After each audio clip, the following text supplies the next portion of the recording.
A warning?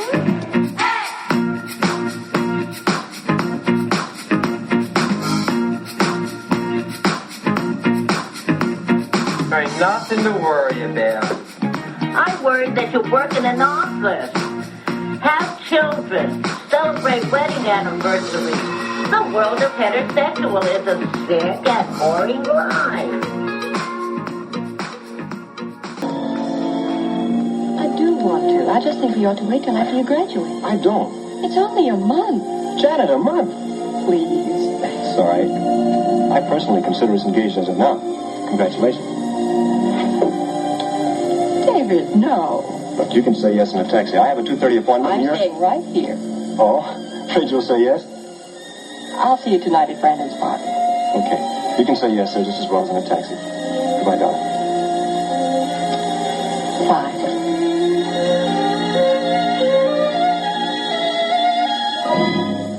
That's the last time she ever saw him alive. And that's the last time you'll ever see him alive. What happened to David Kentley changed my life completely, and the lives of 7 others. Janet Walker, Henry Kentley, the boy's father, his aunt, Mrs. Atwater, his best friend, Kenneth Lawrence, a housekeeper named Mrs. Wilson, and the 2 who were responsible for everything, Brandon Shaw and Phillip Morgan.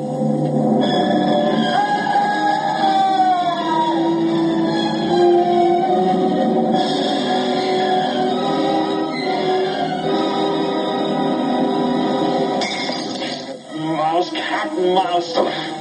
Which is the cat and which is the mouse? Enough of that.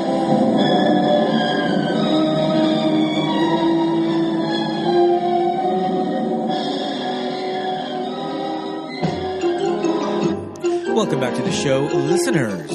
Welcome back. We have a listener vote here. Oh, yes. That was fun. Mm-hmm. That was fun. I mean, listener votes are all well and good. Thank you, listeners, for contributing. This choice was very good. I think we were on our road to get to this movie anyhow. I was secretly hoping this one would win. The kick in the pants. Yep. Yeah, yeah, absolutely.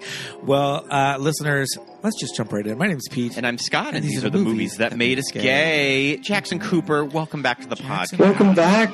Thank you, gentlemen. Good to be back. And thank you for having me on for Hitchcock. Last on for episode 300 Grease. 20 episodes ago. Yes. Oh my gosh. What's that? It felt like yesterday. And absolutely. Yeah. Welcome back. But we got you here. We're talking about our problematic fave, Alfred Hitchcock. I mean, the ultimate problematic fave, Alfred Hitchcock. The OG. Yeah. The OG. Yeah. We can talk a little bit about that. Yeah. But we get to talk about some classic movies on the podcast this week. I'm excited to talk about this one. Yeah, Scott, what did we watch? We watched Rope, directed by Alfred Hitchcock, adapted by Hume Crone, with the screenplay by Arthur Lawrence, based on the play by Patrick Hamilton. All right, Rope. I had completely forgotten that Hume Cronin has a writing credit, a story credit on this. Yeah. Who is he in Cocoon? We just watched He's Cocoon. married to Jessica Tandy. Like, he literally was married to Jessica Tandy. So they were a couple in Cocoon. Yeah. And he was also in a few other Hitchcock ones. Yes. I think Lifeboat and something else. Yes, Shadow of a Doubt. I think it's Shadow of the Doubt, the one where the uncle comes back and the uncle's like really creepy. And Stoker? Yeah, Stoker, yeah. Yep. Yes.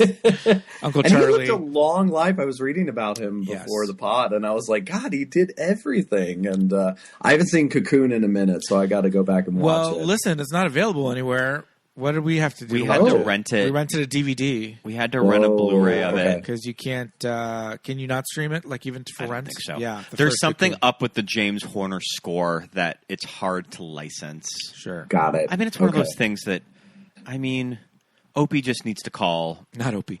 But the studio, and I'm sure that will be available tomorrow. But listen, you can go ahead and watch Batteries Not Included, starring Hume Cronin and Jessica Tandy. Oh, we need to revisit Batteries Not Included. I still love that movie. On Disney Plus now. That one too, yes. It was great to deep dive into him, and we'll talk about Arthur Lawrence too, the screenwriter, but just lot of queerness around this movie. And I was also like thinking today, I was like, at their core, aren't all Alfred Hitchcock movies a little gay? Like, there's just a weird queerness around all his about stuff. a lot of these characters. That's why it was fun to pick all of the movies for the vote and to kind of to put them all in the story. So, just as a little recap, that we did a story vote on which Alfred Hitchcock movie to do. We did an Alfred Hitchcock movie years ago. We did The Birds. Yes. Mm-hmm. We have famously done the Gus Van Sant remake of Psycho. We have never done the original Psycho. Yeah. No. We have done Psycho 2, but have not covered Psycho on the podcast as an official episode. So that was in the vote. So we had all of these brackets. I mean, I did pick kind of the big hits with some kind of under-the-radar favorites. For the first couple of The brackets. first round was very front-loaded. It was Rope, Strangers on a Train, Rear Window, and Rebecca. The second round was Vertigo, Psycho, Shadow of a Doubt, and The Lady Vanishes. And the last round was North by Northwest, To Catch a Thief, Lifeboat, and The Man Who Knew Too Much.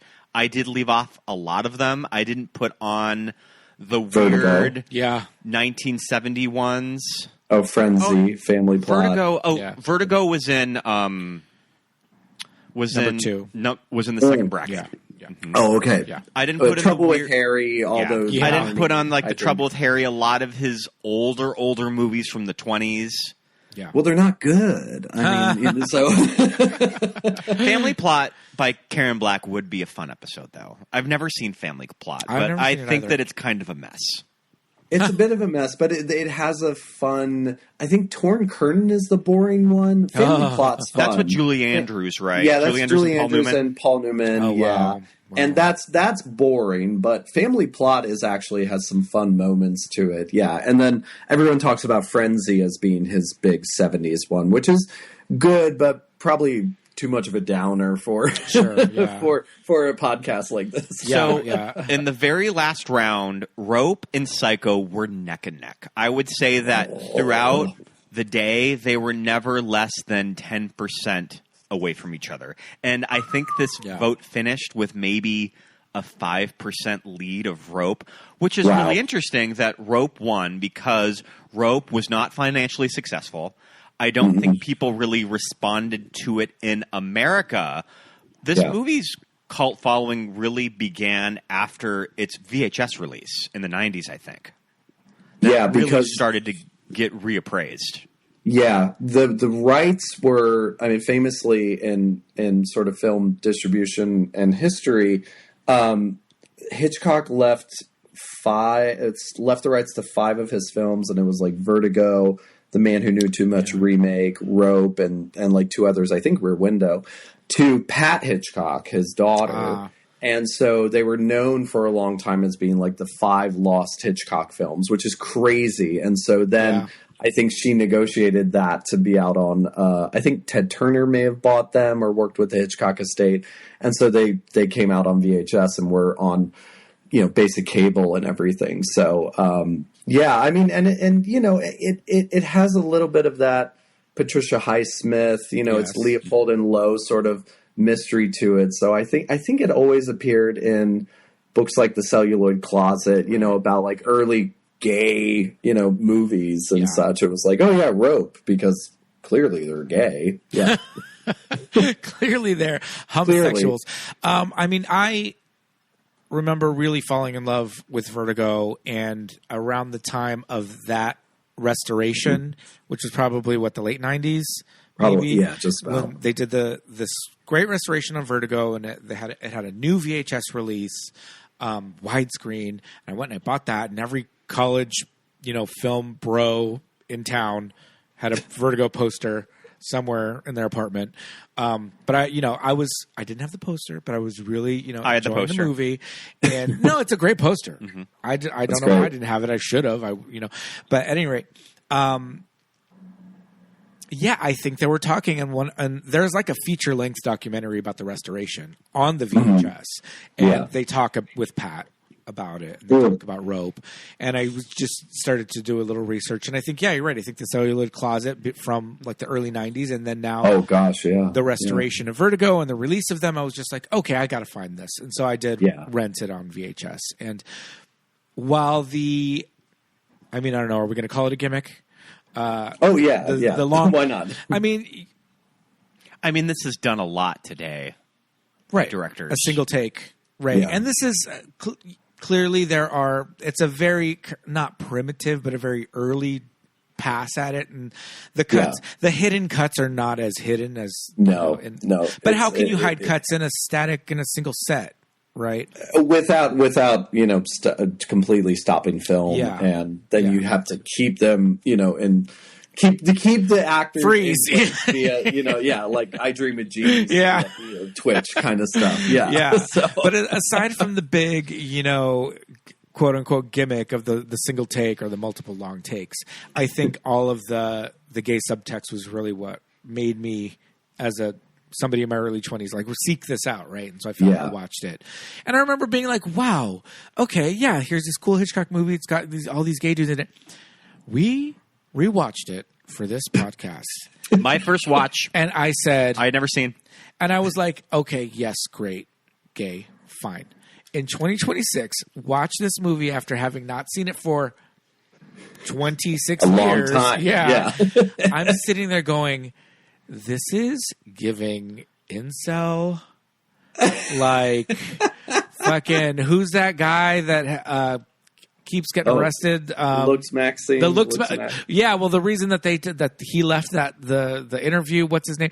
Yeah, the whole Looks Max clavicular guy, like all that shit. This is giving all of them. Andrew Tate is giving Andrew Tate all these motherfuckers, all this like superior intellect and people below and inferior people, not and like the masculinity, the way that they're just like trying to one up each other and saying like, you couldn't do that, could you? Like, I texted Scott. I was like, God, Jimmy Stewart's such a baiter in this movie. Like he's just like baiting them. Like, and then what are you gonna do? Like they're being mean to each other. His character is wild, and we will talk about that. But I think that with a different lens, with the modern lens, the incel manosphere kind of like cloud hung over it for me. But there's a lot that can be said about those dudes being a bunch of homos, so it's like the homosexuality is there. It's in the room, the calls are coming from inside the house, but I feel like just for me, at least, it was skewing to that. I mean, obviously it's gross. Obviously these people are gross and they're horrible. Of course. But it's skewing to that gross incel manosphere, blogger or not blogger, podcaster, guy. And, with clavicular being kind of like in the news and all that stuff, my brain instantly went there. But again, the gayness goes hand in hand with them anyway. So interesting that sort of hangs over it now. And Jimmy Stewart's character, the minute he walks in the room, he's just like, fuck all these people. Who are all these asshole? Like he just hates everyone in that apartment. Oh, totally. Oh my God. Well, and he's so sarcastic to each and every one of them. There's that scene where he's on the couch talking to that woman and describing the movies, right? And just his tone is so, but you're right. Like, I like that analogy, Pete. I never thought about it like that. Yeah. That part in particular where he's talking to the aunt was really giving me Strangers on a Train. The other one is the not Farley Granger. They're at the party and he's talking to that woman and he just starts choking her. Oh yeah, that's right. Yes. Talking about how he could just murder someone right now, and she's like, "Ooh, can you?" And then he just starts choking her. And you're like, "Oh my God." And I know those were made many years apart, but like that was the other thing that later, after I learned about Rope, like I found out about Strangers on a Train because someone wrote, it was some film critic was writing about Strangers on a Train and said it's Hitchcock's later, more leaning into the male-on-male relationship that he explored in Rope. It was something academic like that. And I was like, and then I was watching that movie and I was like, that's pretty freaking gay. Like, this is a pretty gay. Especially that opening train car scene where he's, they're little basically flirting. And they're flirting, It's, it's like the scene in North by Northwest with Cary Grant and Eve Marie Saint. It's like, it's that exact kind of flirting in that Hitchcock way. They only refer to the bedroom. not Yes. their own bedroom. She's taking in Rope. She's taking the phone call in the bedroom. He says, "Oh, the telephone. It's in the bedroom. Yeah. Not my bedroom. Not Philip's bedroom. The bedroom. Yes. The bedroom. Oh boy, Scott. When did you first watch Rope? I first watched Today? Rope today. I mentioned it earlier. This is always one of those movies that I had been meaning to get to forever. Yeah. So it's why I secretly wanted it to lead in the votes. Yeah. Just so we could cover it. Yeah. Well, my mom was probably that 5% upvote, by the way, because she and I were talking about this. To your point, Scott, she said today, she goes, "It's never on television. Yeah. Like they don't show it on TCM a lot. They don't show it on AMC, and you can stream it, but yeah, it's kind of not spoken in the same breath as like what's a good Hitchcock movie. No one goes straight to that. Well, it's not right? really in the murderer's row of Hitchcock's best movies, which are Psycho, Vertigo, North by Northwest, The Birds, and Rear Window. That's kind of those are like the best picture 5 of all of his movies. But I do kind of like that now. Rope does have a big appreciation all these years later. That it ended up winning the vote. Yeah, it's great, and y'all have a good audience with good taste, so that's good too. yeah, absolutely. But people just wanted to talk about us talking about John Galvin's hairy chest in the first scene of Psycho. That's why they wanted. That's the only scene they wanted us to talk about. Yeah. I mean, I'm okay with watching that scene again. I'm fine with that. It's okay. It's right there. I mean, the gays in Rope know how to throw a dinner party. They know how to bring the drama. They also know how to bring some of the most annoying guests in all of New York City. Oh my god. Well, listen. First of all, these two dum-dums in this movie, Brandon and Phillip, played by John Dall and Farley Granger, who Farley Granger, like we had just watched Strangers on a Train, but that's like you said a few years later. This is 1948. What a dreamboat. He did that chin. I mean, his eyes and everything like that. I remember when I saw it as a kid, even being like, this gorgeous crush of a man right there. Look, this relationship is a mess. Yeah. But it's fascinating. Yes. Oh my God, his life is a total mess. Mm-hmm. Absolutely. Yeah, and bisexual, if I'm not mistaken. So that's validating. Oh yeah, I mean Farley Granger and John Dall, the two of them are practicing homosexuals in real life. At least, like you said, Farley. Bisexual, but when you look up his Wikipedia, his final relationship is a man for very many years. So not many gals listed on there. And John Dall is also reportedly gay himself. So the two of them playing against each other in this relationship, which is so crazy. But I guess in 1948. They went to a prep school together, like I'm assuming a boarding school, because Jimmy Stewart as Rupert or Mr. Cadell played their like headmaster or housemaster. And I think in the play it's his their professor. Yeah. Because the one thing that changed from the play to the movie that I was reading about was that the professor was having an affair with one of the boys. Oh, my goodness. And he was kind of originally portrayed in the play as being a flamboyant character, too. Like, very... like a little Queenie. Yeah. Okay. Yeah. Mm-hmm. Where's Paul Lynde doing it in this instead? And I was looking up an interview with Arthur Laurents, and he kind of said that when he found out that who was going to be playing that character, Jimmy Stewart, and he's like, oh, well, like, I don't know if that's right. But wasn't it also Cary Grant? I read Cary Grant was also... I think that Hitchcock offered it to Cary Grant. Oh, okay. Interesting. Yeah. Well, I mean... go ahead, Pete. Yeah. Oh, no, I was just going to mention that Jimmy Stewart himself has gone on to say that he felt he was miscast in this role. And I didn't really feel, this is miscast, but because I really thought that he was doing a really good job of being so condescending to these people when he walked in. I really felt that he was like, hated everybody in that room, even the two boys that he kind of maybe was lusting after one or both of them, but still was just like, you guys are gross. But I don't know. I felt it. I think that he was doing a good job in the movie, but yeah, maybe miscast just based on the persona of Jimmy, Stewart, and they talk about, we were mentioning that it being a noteworthy moment in the movie where the two of the three female characters, Janet, played by Joan Chandler, who I was captivated by. She's very pretty. Yeah, so very, very pretty. And Mrs. Atwater, played by Constance Collier. Oh, I love Mrs. Atwater. This woman. Incredible. But they're sitting having a conversation about, like, movie idols. I thought that was really interesting. It's and probably they were something just that you talking didn't about, really like, see. about stars. Yeah. And I was just like, what a fun... No, it was great, and the movie that she describes. I found this trivia. The movie that she describes, the thriller, the thriller, and she's actually describing Notorious. Okay, I figured it was a Hitchcock which was movie, directed by Hitchcock and starred Cary Grant and Ingrid Bergman. Yeah. So I love that, and it was just such a brilliant piece of writing. I love that scene. Yeah.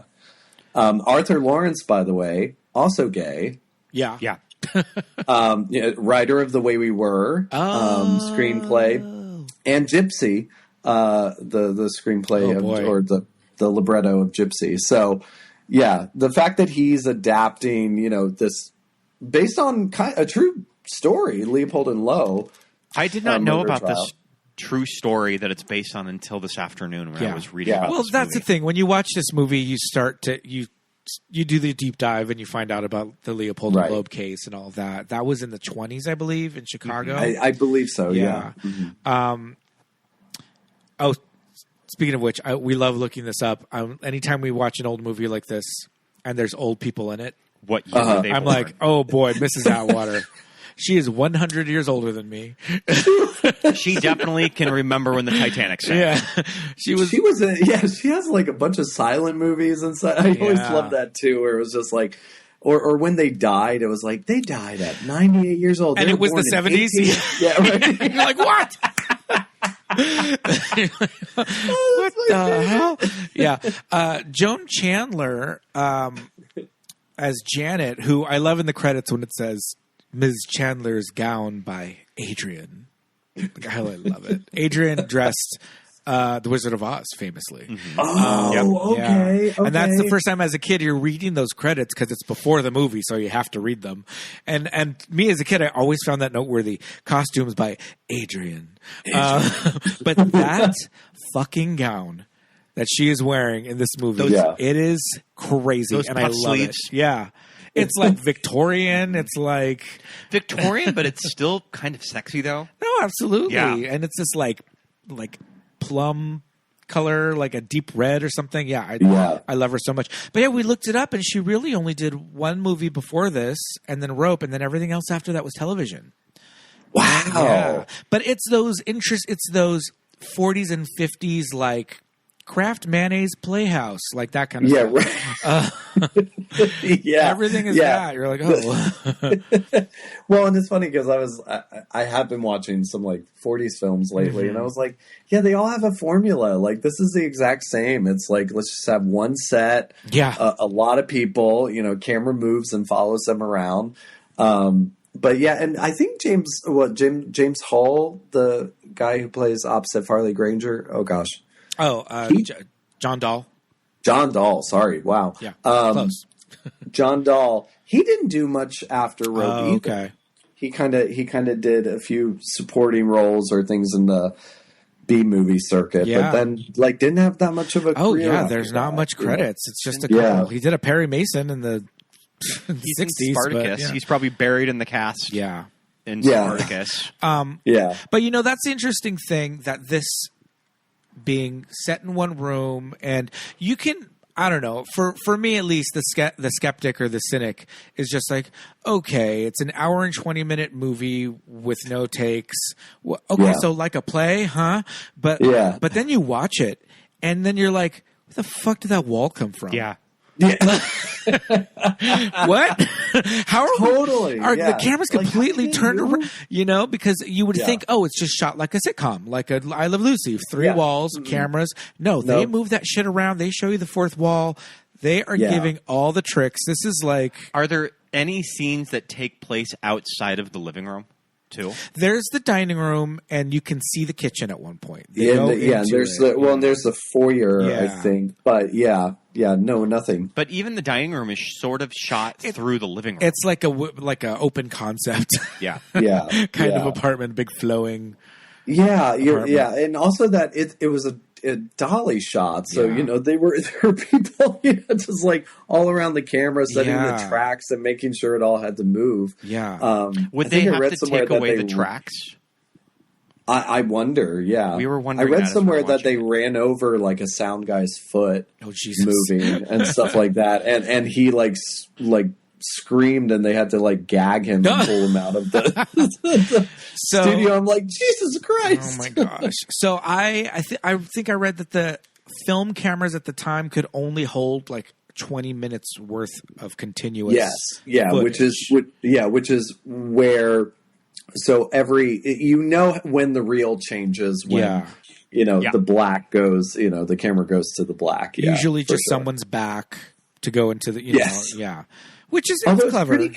Although it's pretty conspicuous, like watching it this afternoon, I was like, they do, and he does it in a really interesting way. Like while someone's talking on the phone, the camera will just like move onto the back and then back. But the interesting thing that's jarring just with like modern film language is that a fade to black is usually a new scene, a new chapter, something. Yeah, right. And then this time it's just boom, fade to black, and then very quickly, and then that keeps going. You're like, okay. So you just kind of because the sound and the dialogue keeps going, so it's very continuous. Yeah, I do think that there are some actual standard cuts in the movie. Oh, really? I think there's like I didn't one. notice. I think there's one or two. There's a Wikipedia entry of all of the cuts. I thought that was interesting. All the transitions. All the transitions. Yeah. Mm-hmm. Nice. Yeah. I think it's done well enough that it's not distracting. Like you're aware of it, but the fact that like, okay, it's a short party. First of all, if it is in real time. Everyone comes and goes in an hour and 20 minutes. Absolutely. Not even. That's the kind of party I want. Minutes. Get out of my house. Yeah, because there's a lot of setup, a little bit of setup at the beginning before people do start to arrive. So it's probably under an hour, this entire party, which includes a full dinner. And drinks, a lot of drinks, because they keep commenting on getting drunk and everything. Yeah. I don't know how they the were 40s. All going to share those little chickens. She said, "Carve that thing." I said, "Carve." That was a game hen. That is a little chicken right there. I was like, what? White meat or dark meat? What? Oh my god! That is the tiny. I don't know. That's suspension of disbelief. But the things that they do to sell the illusion of passage of time, real time, all that stuff. We're looking. The two of us, Scott and I, are both staring at this painted backdrop, the cyclorama. So beautiful. And just like, holy shit, that is a movie. That's I love that movie backdrop. magic. Yeah, it's amazing. And then you start to see the clouds and the light start to fade in the background.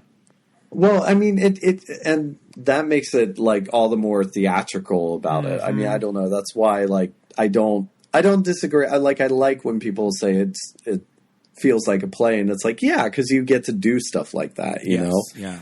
I love it. And I love that whole ending scene and how atmospheric it gets, like, really, really quickly. Yeah. And, the color on Jimmy Stewart's face, it's really beautifully done. Yeah. Yeah, absolutely. That cyclorama, there's like, it's New York, so the buildings have those like water towers and little like smokestacks. So there's like smoke coming out of some of them in the foreground. There's clouds, like Scott said, the clouds move. I read that the clouds were made of like fiberglass, like there were physical there in front of it. And they were just like, so they weren't painted then. Yeah. Wow. Because they do move, so they wouldn't have to replace the whole thing. They would just slowly. And I think it says that they move at certain points. They're static, but they change them out after different cuts. Yeah. Wow. Didn't know that. Yeah. So it's and also speaking of the background and the neon signs and all that stuff, I guess and neither of us caught it, but I guess that's Hitchcock's cameo. I didn't Is catch that I part think of so. a neon sign is in his famous, like his silhouette graphic, like logo of his face. I always, ad for something. I think it's supposed to be like, kind of abstract. Mm-hmm. it must be. I mean, yeah. I always got it confused. I always get it confused with his in Rear Window, where the camera goes to one of the apartments and he's there. Yeah. And so the whole time I'm waiting, I'm like, when is it going to pan to? Oh, right. It's a one take thing. Can't do that. Well, there's the establishing shot at the beginning of the street. And I guess even in IMDb, he's listed as man walking in street after opening credits. Oh, interesting. But I believe that's apocryphal because in other sources have said, well, it does look like him. It's probably not him. That was just actual real people walking down the street. And that the neon sign thing was intentional, and that was meant to be his cameo in the movie. Yeah. So, IMDb, get your facts right. Get your facts right, girl. I mean, the other actors in the film, I wasn't too impressed by, but at the same time, I wasn't annoyed by. Right. So I guess that means they were good. It just, I always judge a good Hitchcock movie by the side actors too, right? The side characters and how well they are. And it was fine. We were both okay. living for Mrs. Wilson. I mean, when we get to the point where we need help, we can hire help. We're going to get a busybody like older woman to come and go search the city for our favorite pate. Yes. And do our dirty work for us. I like that when she tells. Which one does she tell that she really wants to see him eating? Oh, she tells Farley Granger. She tells Phillip. Because he's too skinny. Yeah. She's like, get yourself a plate. Don't forget. You're getting too thin. So, I feel like for me, at least, I was kind of like, not confused. It wasn't confusing, but I was like maybe unclear as to like, oh, they both live here together in this apartment? Like, because I guess the idea is that all these people are pretty well to do, right? They went to the prep school. They're going to Harvard. They run in all these circles. So I'm like, I don't know. Maybe I thought it was just Brandon's apartment and Phillip is just there with him. But I think the implication is that they live both together in this apartment. Yeah. But also, they live together in this apartment, which possibly has one bedroom. And then they go just a drive up of an evening to go to Connecticut to go visit one of their Brandon's mother at her house. And it's just like, that's what straight guy friends do. Of course. They live together in the city and then go to for the the weekend. weekend. Yes. To visit the mother. Yeah. Go ahead. I was going to say, this is a nice apartment to host in.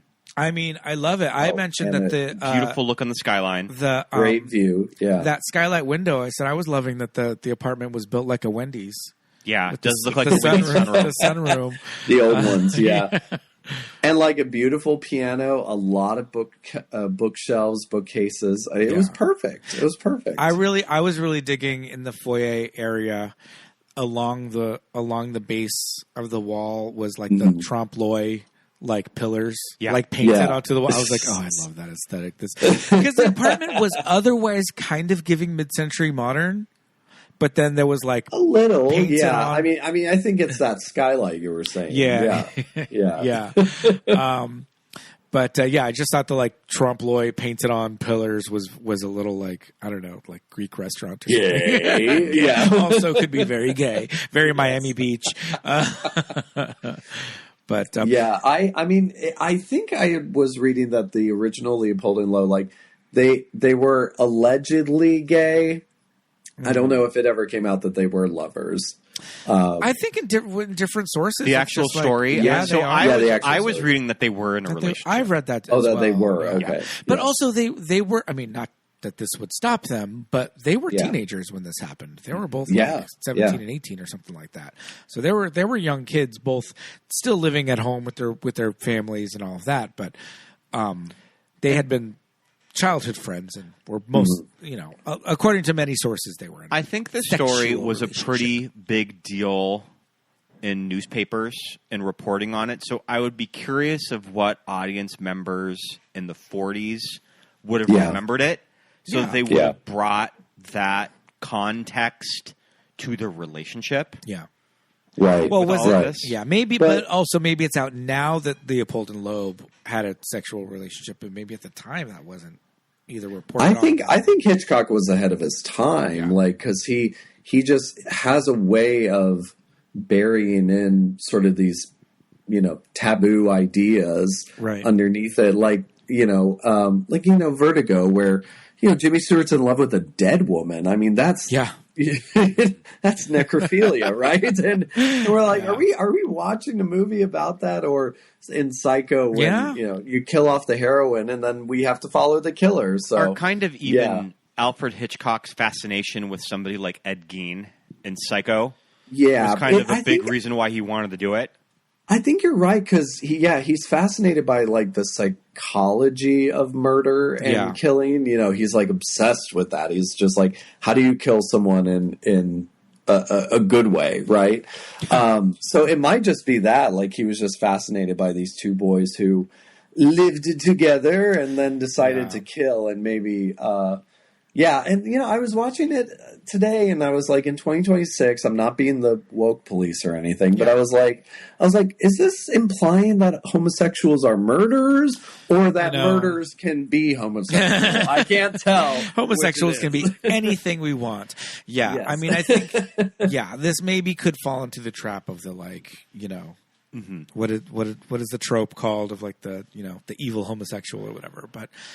Yeah, I think just it's an amalgam of things. It's the we know this true crime story and all of that. But I think the subtext, I think, even because I think that the writer had mentioned that the filmmakers didn't kind of understand that this was truly a gay story, or that these characters were gay. But it's like, I think you're right, Jackson. I think, he wrote in, but I mean, there's lines in this, when Jimmy Stewart comes back to talk to them, and he's like, or when he's talking to Farley Granger about killing the chickens, he's like, "Oh, I went up with you one weekend." It's like, damn, you're like first of all, you're having your little gay weekends at your mom's house in the freaking woods, and now you're bringing like this old queen with you. Like, okay, because I was starting to mention it earlier, but I think there is a forgotten kind of thought of platonic male relationships, right? And a post World War II, segregated sexes in schools. Well, right. It's starting from that. But I think in post World War II, where all these men that did come back, they had that whole like buddy system kind of way of dealing with things, overseas, and there's all these books and photos and things of black and white pictures of these men from like the 40s and earlier. And when they take these posed pictures together, you see those old West like saloon pictures, and these dudes have like their hands on each other's shoulders and their hands on each other's legs and arms around each other. And, it's all well and good, and we've always existed and we've always been here. Yes. But I don't think they were taking pictures at the one guy in your state probably who took a damn picture this like tintype, and we're like going to take that opportunity to come out. I think that there was a way of men being close to each other back then that is unfamiliar to modern audiences. You just went and got a picture with your closest buddy. And maybe you were touching them physically. Like until you had girlfriends or met a wife, then it's like you were hanging out with boys. But so I think there's a little bit of a remnant of that. So audiences are like, okay, men can be close, like straight men. If they're not married, what are they going to be hanging around with women for? They're going to be hanging around with their friends. My husband, he just likes to hang around with his friends at the bar or whatever. So it's interesting to look at it through maybe how people then people aren't stupid. They're not just right. they were just close friends. Roommates, But I think there's two ways of seeing it. Of that older kind of, they are just. They're young guys, and they don't have girlfriends, so they live together. Whatever, it's cheaper. You don't know. And these two just so happen to have one bedroom that they sleep in the same bed with each other. New York's expensive, Scott. It's very expensive. They're lucky there's not three of them in that one bedroom. I glossed over that. I didn't notice it in the movie. Yeah. The whole, the phone's in the bedroom kind of a thing. But also you can say semantics. He would just say the bedroom instead of mine or whatever. So there's ways to talk yourself out of them being so obviously gay. But that's what's so ahead of its time. Yeah. It's it's so layered, and interpretive, I guess, where anyone can watch it. And I'm just it takes such a good writer and director to do that. Yeah. Yeah. But it is really fun just as gay people to watch this movie and to pick up on those little things, Oh, yeah. For all of us to just be oh, we get it. We cracked the code. Mm-hmm. Especially having so much distance from that time, what we know now. Yeah. Looking back, you're oh, wow. Wait till 2026 where people are messaging you on, certain apps. I'm saying could you possibly adapt this movie today and they're just very clearly gay? There's no way to not do it that way. You know what I mean? Euphoria, Euphoria just started, so that might be the storyline. I want to see what their scruff profile is. If they adapt this movie today, they definitely have a shared hookup profile with each other. For sure. Yeah, it's open. They couldn't adapt this movie today for modern audiences and then be just straight best friends. There's no way. No. There's zero way. But I like what you were saying about the incel thing. So maybe it could be that. It could be that. That could be the tack that they go. Yeah, that they and take. And then the homoeroticism is comes in. Yeah. But there's nowhere to let that breathe in this single, apartment. Real time story. That would have to be the gritty, the gritty prequel. A big theme of Hitchcock and a lot of these movies that you really see in Rope is his fascination with the perfect crime. I mean, you see that in a lot of Hitchcock movies. I just watched Dial M for Murder for the first time. Oh, okay. And that's the whole thing with that guy is that it's the perfect way to kill your wife. That you're not going to be found out. But I guess that all of these stories kind of the main... there is no perfect crime. Yeah. You could eventually be found out by anybody. Yes. Well, I mean, we're talking about it at the very beginning of the movie. Scott's just these two idiots aren't worried about bro, he was last seen at your house. And especially with their discussion of having the perfect crime that nobody at this dinner party is going to think about that when this guy is curiously missing. Yeah, you're having all these people shortly over. After they have a very long conversation about when was the last time you saw him? When was the last time you saw him? And was he over there? And I'm oh my God, you guys are so dumb. You're not putting two and two together. See, but that's the thing. Is it that they are just so arrogant of no, we already figured this out. We already figured it. They are too stupid. They'll never catch us. We're fine. Whatever, but it's so interesting that the whole thing is that we learned this from Jimmy Stewart, from Mr. Cadell, and in his teachings of Nietzsche, and it's all there, and the Supermensch and all that stuff, and but I mean, does Jimmy Stewart kind of? I guess. He has to, it's a movie, right? And it's the 40s. There's obviously these bad guys have to get their comeuppance at the end of it. Yeah. So it's totally a morality movie. Because I was man, Jimmy Stewart flips on a dime. All of a sudden he's just well, you two are terrible. And I hate you. Yeah. It's but they learned it from watching you. I know. He's don't use my words against me in this way or something. Well, and the whole thing with Nathan Leopold and Richard Loeb, wasn't that essentially what got them off of the death penalty? Yeah. Was that their lawyer argued that they were essentially corrupted by brainwashed the education system? Yeah. And learning the works of Nietzsche? Yeah. Oh my God. I think so. I think that was sort of his angle. Yeah, it was. To get them life in prison. And yeah. What is that today? Like Ayn Rand? Like what is that? Like what is, no, it's the manosphere. It's the podcasters. Yeah, exactly. Andrew Tate and Joe Rogan. They radicalize these boys. That's actually what is happening, you know? Yeah. Oh, absolutely. So I hope that Andrew Tate and Joe Rogan hundreds of years from now aren't looked on as like a Nietzsche type of like philosophers. Oh jeez, I hope Is that not. where we're going? Oh my God. Oh, those books aren't out yet, so let's not curse it. Yeah. But So I love, like we said, John Dall and Farley Granger's performances in these movies. John Dall as Brandon he's pulling the strings. He's the one that's like, all right, we got this. It's essentially his plan. He's the dominant in the relationship. He's the dom. He's the dom top.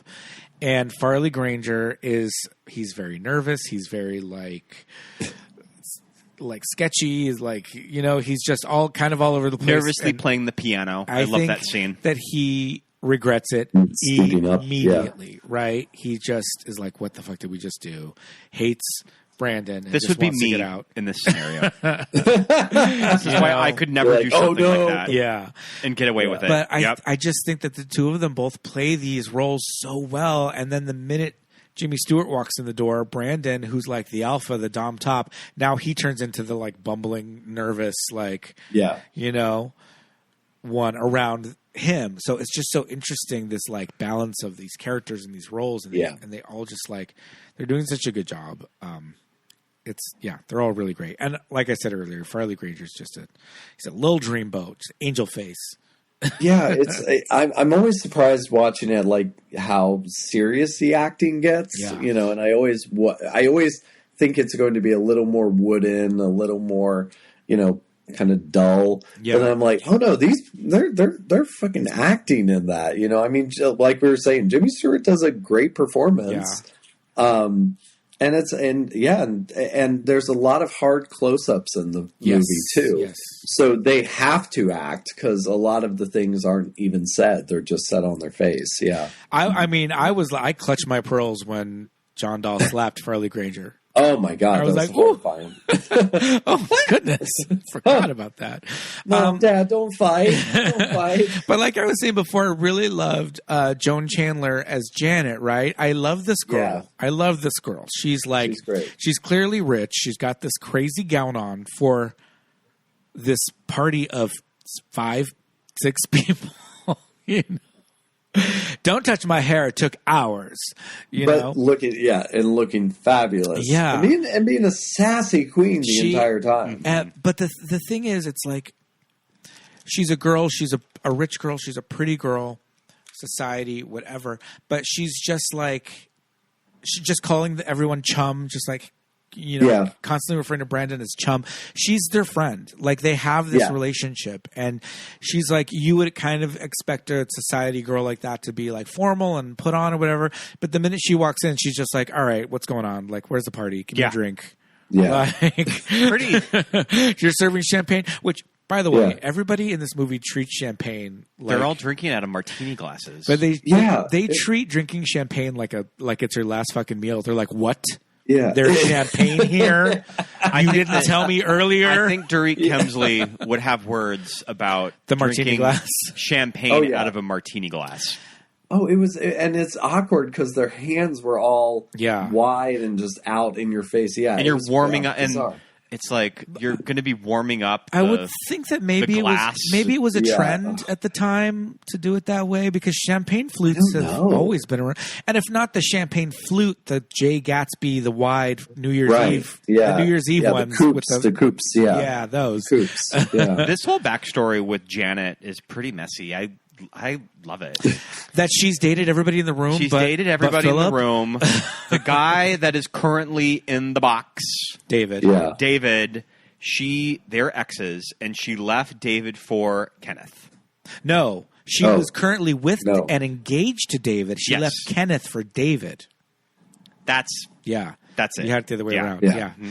Yeah. And how rotted is it that, first of all, the plotting, the scheming, the gall, the gumption. Brandon lives for the drama. He invited both Brandon. So him inviting Janet and Kenneth is bad enough, right? Yeah. Inviting David's parents is psychotic, crazy. Literally. But unfortunately, David's mother is sick. She's under the weather, so she sends her sister. We get the fun aunt, and we get Mrs. Atwater, Mrs. Atwater, and we love her. She's the best. Yes.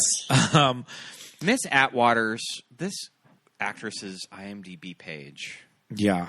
Constance Collier. Her silent film era headshots. Yeah, I thought she was, though. I was watching it and I was like, I thought she was in more movies. But she wasn't in a lot of movies. Yeah.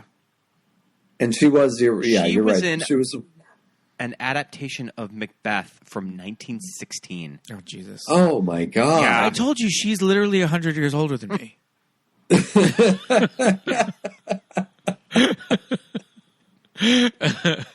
So, that's just saying, and I'm the oldest one in the room, so let's put it into perspective here. She's been around the block. But yeah, it's very interesting the setup before the party starts when they throw him in this box, which is very Party Monster. Yeah. Yes. We're gonna have people over and have a little party, and he's in the box, in the middle of the room, right? Doesn't that actually happen in Party Monster? Yes. Yeah. Yes. They bought a big TV. Yeah. They bought a giant TV, and they kept the box. And everybody's like, "Why is the TV box here?" They're like, "We haven't thrown it out yet. Mm-hmm. Don't sit on it."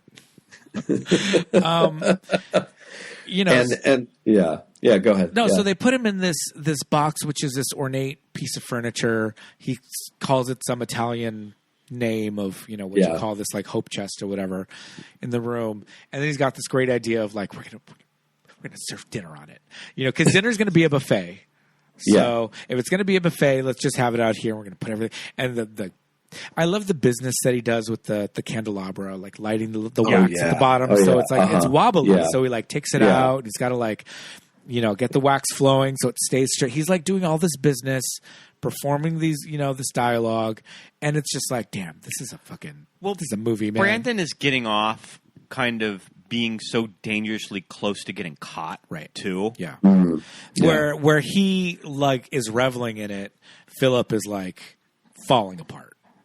Under all this pressure, inviting all these people over, and not subtle about it either. No. He's fully breaking down. Yeah, before our eyes. Yeah, and every time I watch it, I always think it's Farley Granger's a little more subtle. No, he's fully sweating and crying. His Turn eyes off that are light. wide. Yeah, it's horrible. That scene where Jimmy Stewart is talking to him at the piano, I think, is my favorite of the movie. Yeah. That you kind of see this. He's playing the piano because he's nervous. And he just needs something to do with his hands. And the song is very repetitive and staccato, And he speeds it up as he gets more nervous. But it's because Jimmy Stewart is speeding up the metronome. Yeah. He's making the metronome go fast, and he knows he's fucking with him. He's like, "Oh, do you ever play with this? Oh, I thought that was just for beginners." Like, yeah, sometimes.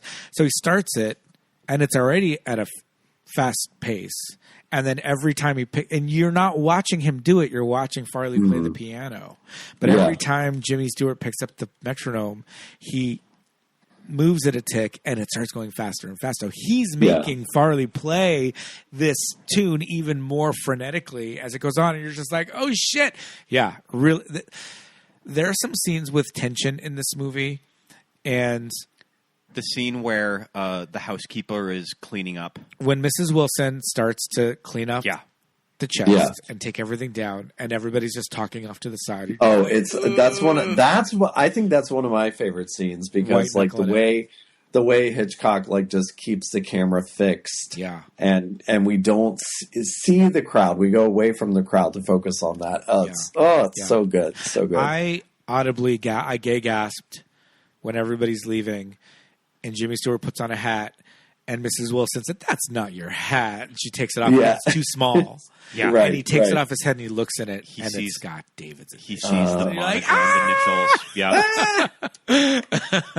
So good. I was like, oh, shit, he's got him now. But it's one of those things that as smart as Brandon thinks he is. Yeah. He's maybe not very good at murder. Yeah. At He's doing not all of this. crossing all of his T's. Yeah. But that's the other thing is, Scott, what you were saying about Hitchcock with the perfect murder. It's like, it was almost good. Yeah. They almost got away with it because Jimmy Stewart was leaving and then there was the hat. It's great plotting. It's fantastic. Yeah, really good. Yeah. But, I and I guess it's things that they just have to throw in there. But like we're saying about Janet's character, what I was saying that I really loved is how she's just there to have like a good little kiki with like, with her best gaze. But, when she kind of figures it out of like, where the fuck do you invite this guy? Like, what's going on? Then he starts saying like, oh, well, like you dumped Kenneth for David, just like you dumped me for Kenneth, and you're like, oh shit. So she was with him with Brandon too. Yeah. And you put it all together. Yeah. But you're right. In the age of euphoria, why can't Brandon have been with Janet and why not? Phillip, Why not? Yeah, and both. I'd watch that movie, by the way. Yeah. Where's that movie? Where's that follow up? Messy bisexuals. Yeah. Yeah. No. But I love their dynamic. Really good. I love that we only see David for that one shot at the beginning of the movie. This movie just opens him being of strangled. that. Yeah, strangling him. But the actor who plays Kenneth, they do resemble each other. Like, because as soon as blondish hair, kind of a little curl to very, it. very, very clean looking. Yes, yes. And when David's father and the aunt walk in, she's like, "Oh, David, you're here," and he's like, "Oh no, that's not him. That's just a little pal." And he's just like, "Oh yeah, people mistake us for each other all the time." Played by Douglas Dick. Douglas Dick is Kenneth. Yeah, Douglas What Dick else was has he done? he was a writer on Bewitched. Oh, He gay. went into screenwriting. Yep. Gay. Yeah. Come on, what you wrote all of Uncle Arthur's best scenes? Well, he wrote all Paul Lynde's lines. Yeah. Looks like he was also on Hazel. Ooh, my favorite sitcom about a maid. So it's just like interesting that these two characters kind of like resembled each other, and she went one for the other. But that, like, I don't know, the fact that that Brandon invites everybody over, but he's part of it too. Like he is this like some kind of retribution because like ultimately, or like like in a sick way, it's like he's bringing all of them to his funeral. You know what I mean? Yeah. Like it's just this like weird. There's so many, like, it's just so much deeper than people give it credit for. It's so great. Yeah. I love some of the old-timey things in this movie because it is the 40s. Yes. Phillip does not want to touch the actual titular rope anymore. He's like, fuck this rope. Like, get out of my sight, whatever. And Brandon's just like, what? It's just a rope. Like, everybody has a rope in their house. I'm just going to go put it in the kitchen where it belongs. You're like, what? Rope in your drunk drawer, Yeah. This rope I have in my... He's like, every house has rope. I'm like, what? They have a rope drawer, right? We have a rope drawer. Yeah. I'm just like, we just keep rope for something. Yeah. Yeah.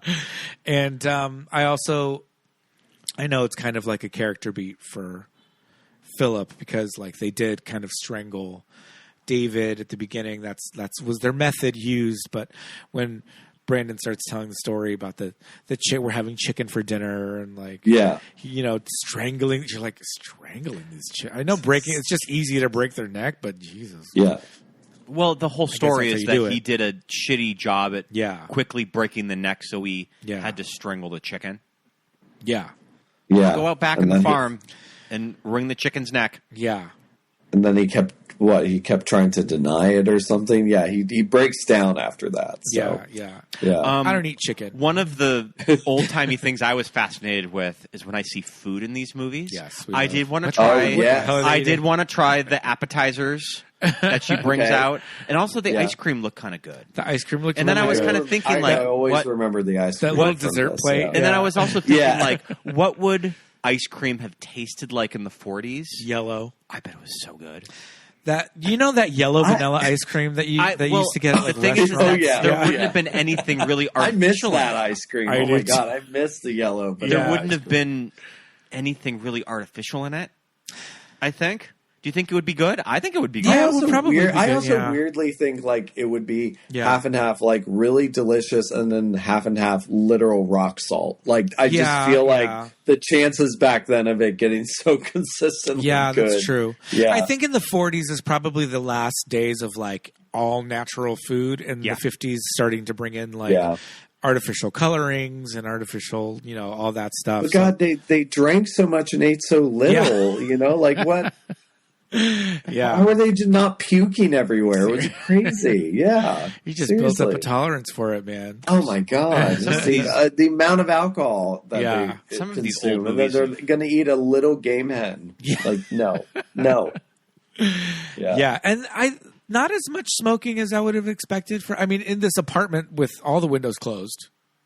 Carpeted, by the way, so there's that ash is going straight down into there everywhere. Yeah, they take off one of those, that new painting that Janet mentions. They take that down and it's got a yellow ring around. Oh God! Oh. Yeah, because I forget about that. Like beautiful apartment. Mm-hmm. It probably smells so much like secondhand smoke. Just all deep in every crevice. Yeah.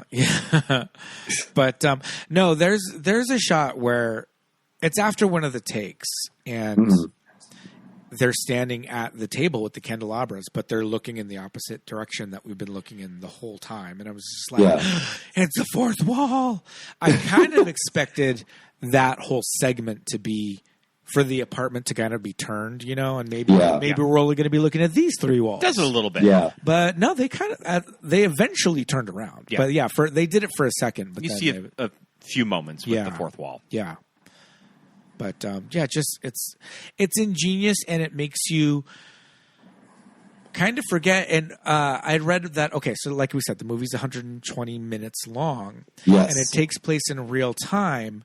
But like we're saying, maybe that's a little too short for a dinner party. So I guess there are things in the movie that the sun does set a little faster than it would naturally, right? Like time lapses in real time. Yeah. Uh-huh. So there's little things that they put in there to make you kind of feel like you're spanning the entire evening. Yeah. With them. That's what I kind of take from it. Is I don't necessarily view it as real time. Sure.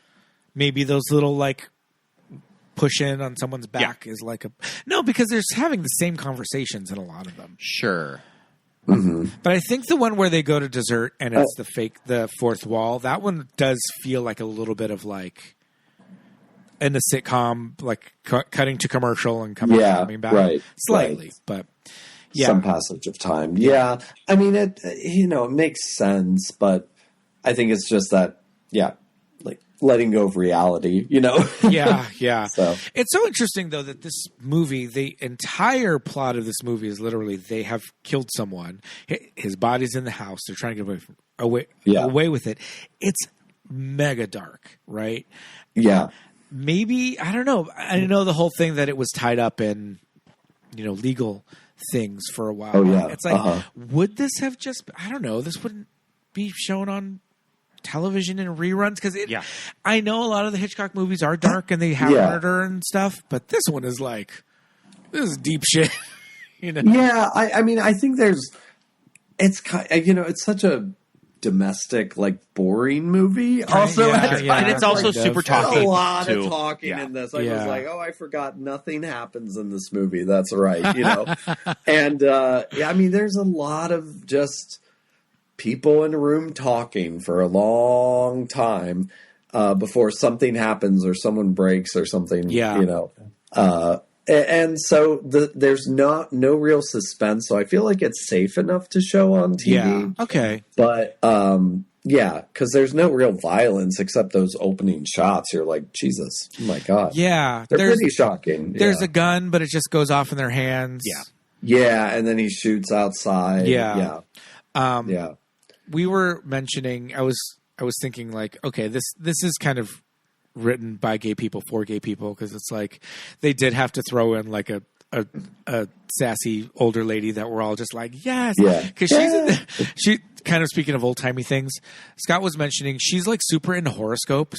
Yeah, I was kind of wondering about what I forgot about that. Yeah, I was just kind of wondering, like, what would have been the attitude about horoscopes been in the 40s? Immediately asking Janet her sign. She's like talking about everybody's would it signs. Have been would you, the audience, just be thinking, these fucking kooks? Probably that. These rich kooks. Rich, probably like, these rich kooky people that are all about who have their enough signs. time and money to worry about the stars, you know? Yeah. So, I feel like that was, or bohemians, you know, the downtowners, things like that. Yeah. I found it interesting that when she took off her coat and gloves when she came in, she didn't take off her hat. She left the hat on with the veil. Oh. She just pulled the veil back. Yeah. It was that kind of like fishnetty kind of veil. Yeah. But she just like put it back over the top of the hat, kept it on throughout the party. I was like, I thought you'd remove your hat. Yeah. At a party indoors like that, but what do I know? Very Madeline Kahn and Clue. Yes, that kind of veil. That, just keeping it on, yes. Yeah, I love that.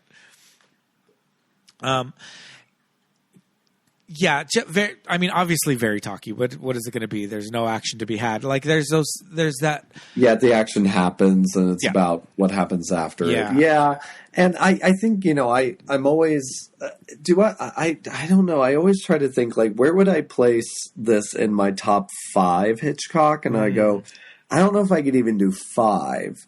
Because even on an entertainment scale, like, it keeps you hooked, but it's a short movie. Right, yeah. So it does fly by, pretty quickly, just as it's about to, like, lag. And you're like, I can't take it anymore. Yeah. And, but I was like, I don't know if this would be my top 5. Just because it's not as much of a thriller or a suspense movie. Oh, now I want to ask as I want it to be. Sure. Right. I mean, it doesn't it doesn't have that really fun climax that something like Rear Window has. That really turns up the suspense. Yeah. Out of curiosity, what is your top 5 Hitchcock? Or 4? I would say the more I watch it, Vertigo is probably number 1. Yeah.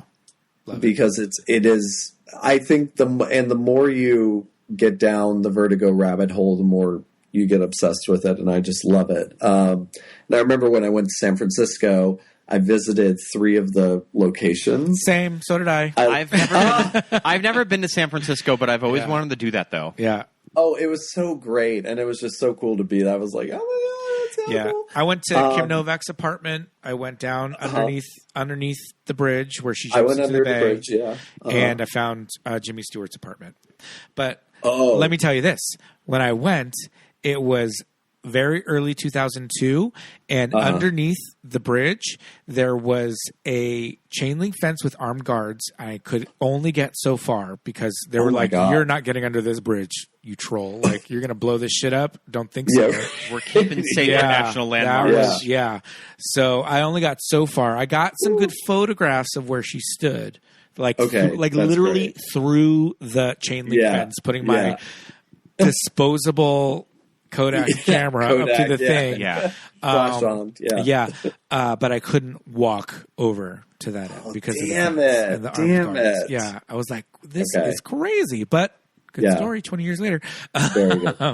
I loved. I went down there. I went to the church. Oh yes, and then I saw Kim Novak's apartment. Yeah, and I was like, oh my god, that's so cool. But I would say Vertigo, Psycho, Shadow of a Doubt, the 39 Steps, and I don't know. Rear Window, probably. There's a lot of blind spots with Hitchcock with me, that there is a lot of the bigger movies that I have not seen. I haven't seen a lot of the older movies. Well, I was like, and then there's that Hitchcock in America sort of era that people forget about, which is Rebecca, Notorious, all these like phenomenal films. Like Notorious is brilliant, but no one ever talks about it. But that's a blind spot even for a lot of Hitchcock fans. Or they're like, I think I saw it, but yeah. I've been trying to kind of watch a lot of older movies this past year, and I'm kind of working my way through a lot of the Hitchcock movies that I've never seen. I mentioned that I watched Dial M for Murder. Yes. I hate to be the one. I think the Gwyneth Paltrow movie is better. Oh, I haven't even seen the Gwyneth Paltrow is version. Way more fun than Dial M for Murder. Sorry about it. I've never seen that. Okay. But I'm kind of working my way through. We did The Birds a few years ago. Yeah. We kind of talked about our Yeah. Alfred Hitchcock introductions. Do you remember what the first Hitchcock movie that you watched was? Oh, gosh. I think mine was The Birds. I remember, Mom and Dad loved those movies. And so I think it was watching The Birds on TV, and it was terrifying. I mean, it was just absolutely terrifying, even as a kid. And I never got the stomach to see it for like another 10 years or something. It was, yeah. And I also remember going to see a midnight screening of Psycho with my friends, and it was the most terrifying night. We were in high school. When we saw it, and we were like so terrified because that movie, it just traps you in it when you're just stuck, and it's scarier than you think. Yeah. Oh, yeah, absolutely. Psycho would have been my first introduction. I think I mentioned on our Birds episode that my big introduction to Hitchcock as a filmmaker would have been going to Universal Studios in the 90s. And that was when they had the big... The ride? Well, they had like a whole experience where you walk through, and it was like how they made movies. And they had one that was themed to Hitchcock. Pete, I think it's where the Shrek 3D theater is. I think that's Kung Fu Panda now. That used to be like the Hitchcock making of experience. Okay. But I remember hanging off the Statue of Liberty that they were showing like how you like sort the of blue screen use thing, blue or green screen. And where's the Statue of Liberty scene? What movie is that from? Statue of Liberty is not North by Northwest, because that's. Oh no, that's North by Northwest. North by Northwest is the Washington Monument. No, it's not the Washington Monument. It's the Mount Rushmore.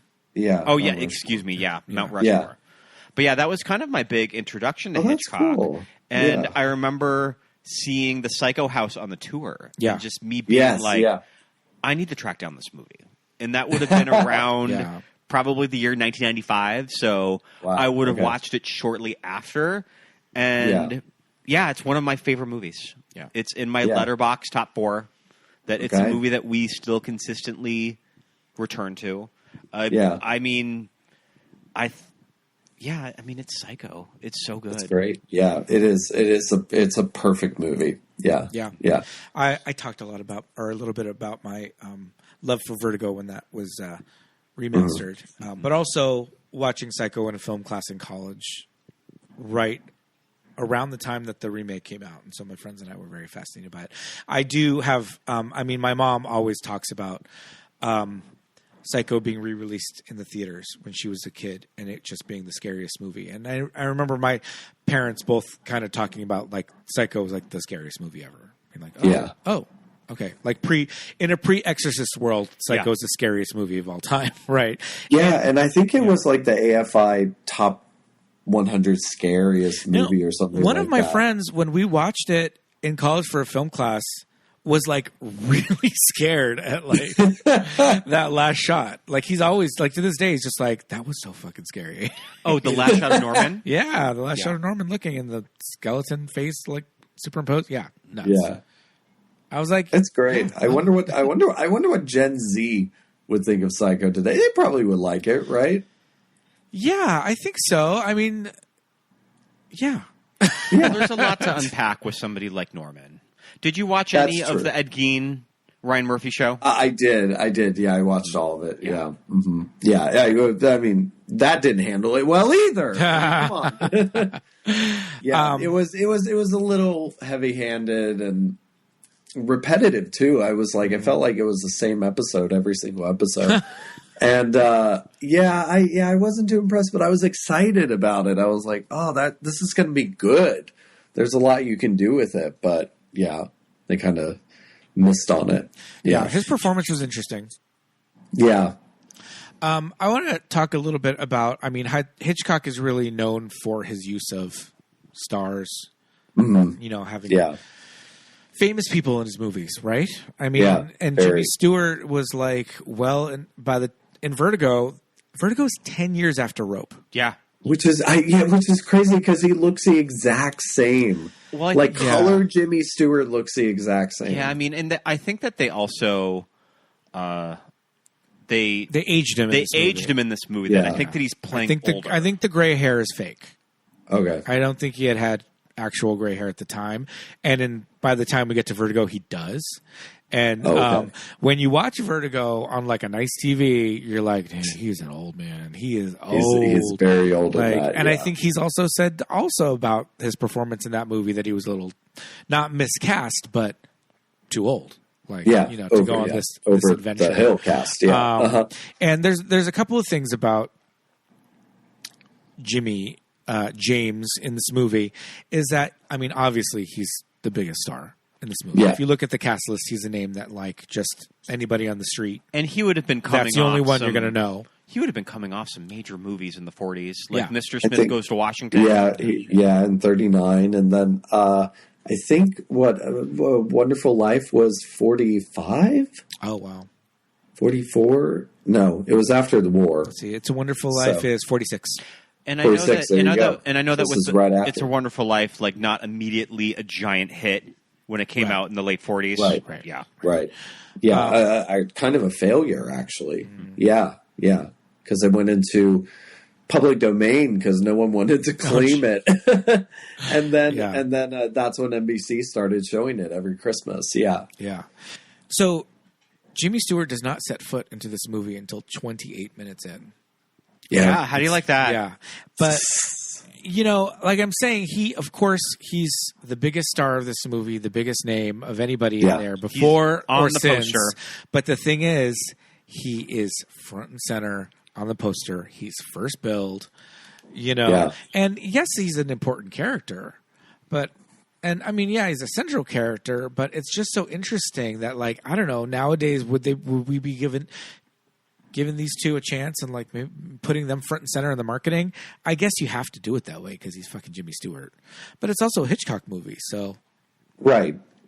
And you know, I mean, Farley Granger, you know, they're the two of them are the stars. Yeah. But I read somewhere. I was reading today. He was paid $300,000. And the movie costs like $1.5 million. That's a good quarter of its budget. Just went to getting Jimmy Stewart. Just for his salary. And I was like, Jesus Christ. And you're right. It's like, he's in it, but he's, you know, also he's not really acting any, anything to me, like anything dramatic. Like Farley Granger is doing the work, making choices, like going for it. Jimmy Stewart's just kind of glaring at these boys, and they're just being like that. Yes. I'm just being a smart ass. And it's not, so not deserving of being first bill. Yeah, and if he's not kind of front and center on the poster, then it's the shot of him and Farley struggling for the gun is another big poster. That was. Do you remember the Alfred Hitchcock collection? Oh yes, VHS that was tapes? a huge deal. Yeah, I mean that was probably when Rope was readily available. Were these were the tapes? The Alfred Hitchcock collection always had this logo. And yes. Oh my God, I remember that VHS. I had Psycho from this. Yeah. Yeah, those were I think I had Shadow of a Doubt. Yeah, I remember that one. Maybe and Marnie. I remember I had the Marnie one. Sure. Yeah. At one point. Yeah. But even in that, you know, poster or graphic, he's still kind of front and center on it. Yeah, right. You know? But then the trailer, I watched the trailer, and the trailer has the dead guy. Yeah. Like outside on a park bench with the girl. And Jimmy Stewart's narrating this whole story, like, meet these two lovers. And you're like, And it just goes on, and it ends with, it's like, to find out what happens, or something like, as this man walks into his apartment, come see Rope. It's crazy. Movie marketing. So okay, I know what I wanted to talk about as I was watching this movie. I know that very it's heterosexual. It's talked a lot about with the release of Psycho, of really hounding in cinema times of you need to be here at 7 p.m. Yes, and you need to watch this movie from the beginning. Don't let people in late to Psycho. Don't let people late into Psycho. But I was thinking about something like Rope. If you were to just been an audience member cluelessly walking into your movie theater, because I feel like back in the day, people just used to wander into movie theaters in the middle of a movie. Like, I will have one ticket for Rope, please. You have no idea when it started. You're just wandering into the theater of what you think. Wandering into Rope after the first. I mean, I would say after the first 15 minutes, after the first 30 minutes. Like, what the fuck would you think that you're getting into with any of this? I was just kind of thinking about that, of the experience of being a moviegoer and just wandering into this movie blind. Yeah, or if you're like, oh, I love Jimmy Stewart, and then you walk in and you're, again, the first 28 minutes are just these two gay guys talking, I was wondering that too. And also, they're very intellectual, right? Like, these aren't just like everyday guys. These are like very educated, well-spoken men. Yeah. And so I'm watching this, I was like, gosh, do the Hitchcock, blockbuster people or something. I don't know. I was like, what would audiences think watching this back then? I always what the fuck am I watching? I mean, you always hear now with streamers like Netflix that when they make TV shows like Stranger Things, it's why there's so much exposition in them, because they know that the audience is probably looking at their phone, not paying attention. And I kind of wonder of when they were developing movies back in the 40s, of if they felt the need to really restate the plot once every 20 minutes on the off chance audiences just wandered in, having no idea what the rest of the story was. Just kind of, I was thinking about that when I was sure, okay, I mean, there were all those poverty row studios that were just making serials and horror movies, Bela Lugosi and stuff like. And you watch some of those, and some of the writing is just so bad because they were making 6 of them in a studio, a day. I went through and then pumping them out. Yeah, so they just wanted. Yeah, it was like the hallmark of its day. Yeah. This past year, I watched about 8 Sherlock Holmes movies, and those were made for Universal, and that was after the first 2 of when they left Fox, and those were traditional studio movies. Did you watch all those on YouTube? I watched a lot of the other ones produced by Universal on. I mean, a lot of them are free because they're sort of in public domain. Yeah. But that's kind of the deal with all of those, is that they were kind of meant to probably be shown with a few different movies. Yes. Yeah. Yeah. They were all package deals because they would do the serials. They'd do like Bowery Boys, Three Stooges sometimes were in there. Cartoons would get thrown in. So and it was all for kids and people in poor countries, and just to make money, But it kind of put into perspective why a movie like Rope didn't do so well in its initial release. Is that I think that this was probably a hard movie to sell and to get audiences fully on board with. In the 40s. Yeah. Agreed. I think it went over the heads of a lot of people back then. Yeah, and if it didn't go over their heads, they were just like, I don't know, there's something about those two. This movie's weird, and I don't know why. Yeah. Yeah. Something about those two that's not right. It's like, besides the fact that they're murderers, they... Yeah. Well, they're diddling each other. Murdering homosexuals, so 2 strikes against them. Yeah. Yeah. Oh, man. Or just the experience of wandering into this movie after the first 30 minutes and trying to figure out what's happening. I wonder if people stayed for the first 10 minutes waiting for Jimmy Stewart and then left. That's another thing. It's like, God damn! Where is this man? He is America's sweetheart. You dragged me here. And he's not in it. But he's on the poster, Maury. Yeah. He's on the poster. Yeah. I just found a couple of photos of Alfred Hitchcock in front of the cyclorama sitting in the clouds. Oh, he's sitting in the clouds. That's sitting so cool. in the clouds. And like I said, these were made from, it says spun glass, but I was like, what the hell is spun glass? And I looked it up. Inhale it. That is fiberglass. Yes, just don't inhale it. He's sitting on top of it. Amazing. This is like, he is giving him, like, ruining his lungs. He's like blowing kisses. He's putting his hands in it. It's like, oh, brother, this is dangerous. But it's like, yeah, he's sitting in these. They just look like big, giant, fake movie clouds, but they're the ones that were moving around back there. That's really interesting. Yeah, we'll post it. That's amazing. Yeah, it's amazing. But yeah, I mean, I think this movie is very. I guess Hitchcock had, like we said, it doesn't have the big, crazy ending. It doesn't have a giant national monument that they're hanging off of. But what it does have is the gimmickiness of it. Yeah. This is what is the Zemeckis movie that we saw last year with everybody in the house? Here. It's called Here. Because I'm here. That's a terrible title for a movie. Because I'm here. I'm here. Well, you better. So that movie is kind of doing something similar to this. There's cuts in that movie, but it's no. Was there cuts? Yeah, there's cuts. There's cuts because there's dinosaurs. Yeah.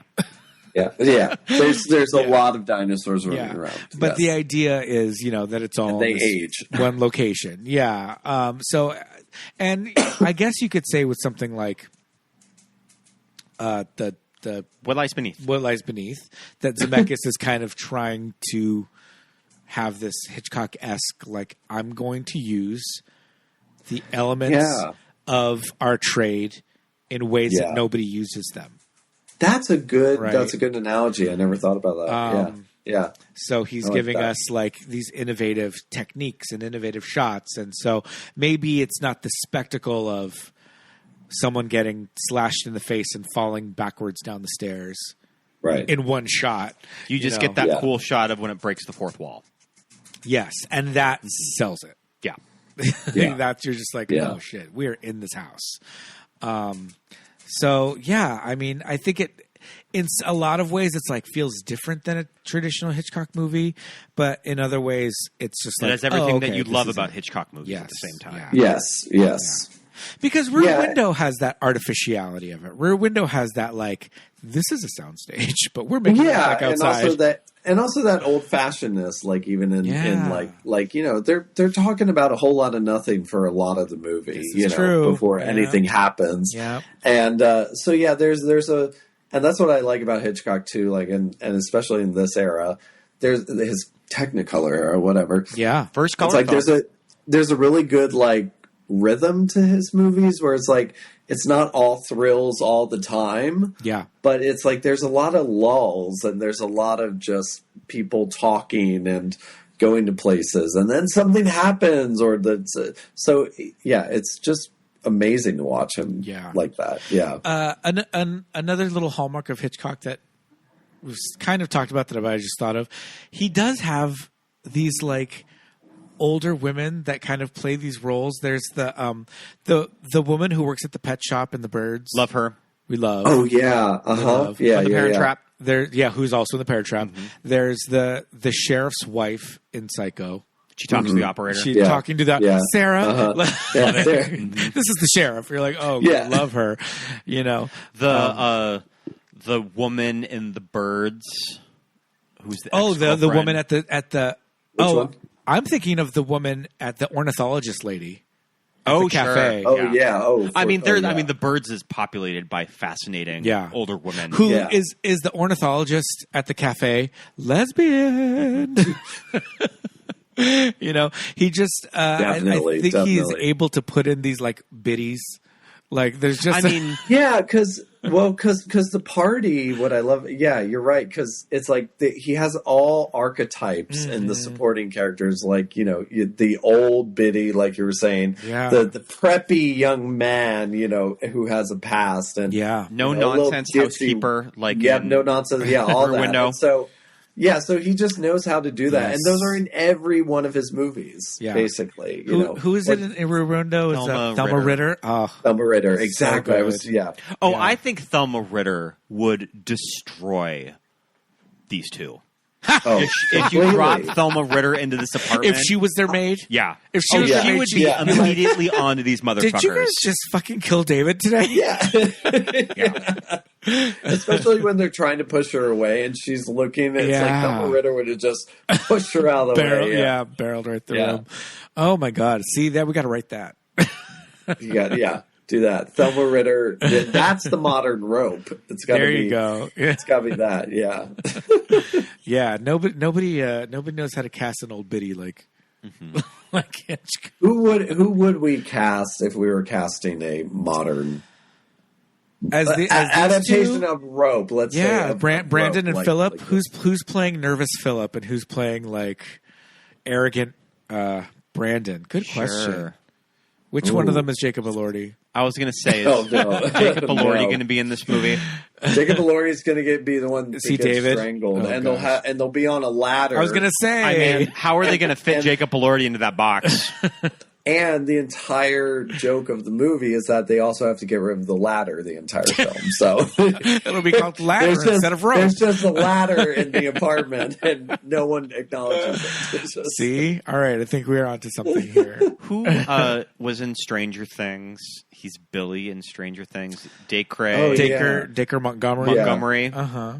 I could see him as one of these two. I could see him. I could see the guy in Stranger Things who played Vecna, Jamie. Oh, Jamie Campbell Bower. Yeah, Sure. Jamie Campbell Bower. Yeah, Okay, I could see him. Phillip, the Farley Granger. Mm-hmm.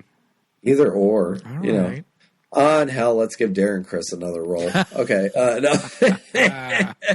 Play another murder. Yeah. Oh man. See, but that's the thing about.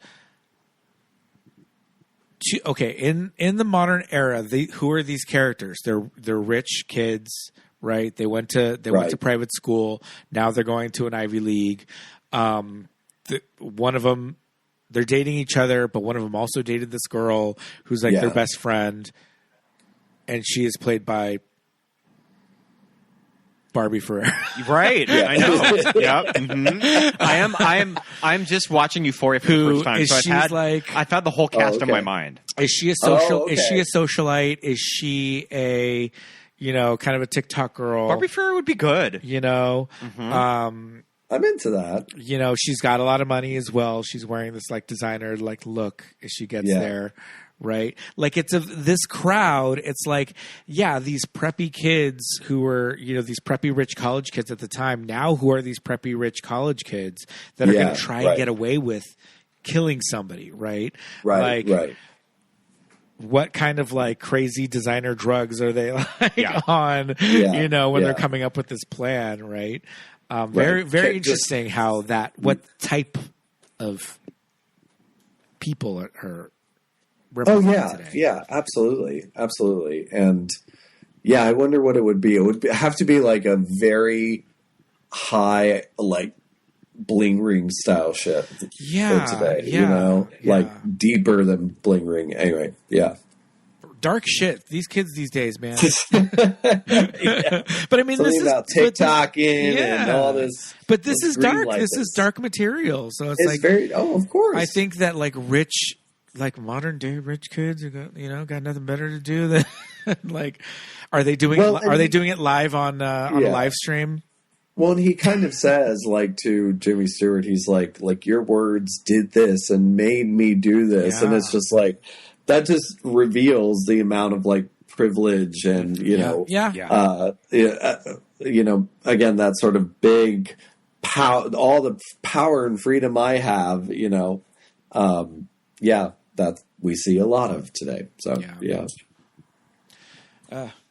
might fit in. Might fit in. Yeah. Let's do it. A24, call us. Or HBO. Oh, yeah. Even better. Yeah. Was there anything else that we need to discuss about Rope? The first of 3 movies that were about this same murder case. So there was one with Orson Welles. called Compulsion. Okay, I don't think I've never heard of that. And then there was one in the 90s. I forget what it's called, but yeah. So so Hollywood loved this movie and this story. Yeah, there's just something. I mean, true crime, man. I mean, it's still big business. People are so fascinated with the Menendez brothers. Oh yeah, these two absolutely. are very Menendez brothers coded. Yes, very. Yeah, I can see that. I'm trying to go to the adaptations of the story in popular culture. There's a lot going on here. This was very influential. The Leopold and Loeb. Yes. Yeah. But yes. Murder by Numbers. This is the plot of Murder by Numbers with Ryan Gosling and Sandra Bullock. There you go. That's those two's deal is. It's Ryan Gosling, what's his name from The Dreamers? Oh, sure. Michael Pitt. Yeah. Yeah. Because they're trying to get away with the perfect murder. And Sandy, as the crime scene investigator, is on the case. Got it. And she's gonna bust them. Yeah. So the other one was Swoon, a 1992 movie, black and white, directed by Tom Callan. Okay. God, is that movie, Scott, where Sandy and what's his name met? Because they dated. Yeah. Briefly. Yes. During the production of the movie. Love it. Yep. We love People a May don't talk about December that. relationship as Ryan long as the Gosling and woman's Sandy December. Bullock. Yep. Wow. Okay. Yeah. As long as a woman's December, we love a May December relationship. I bet that's a fun, trashy revisit. I should rewatch that movie. Yeah. Have fun. Watch it. Yeah. I don't think I've ever seen it. I should watch it. But Jackson, thanks so much for joining us.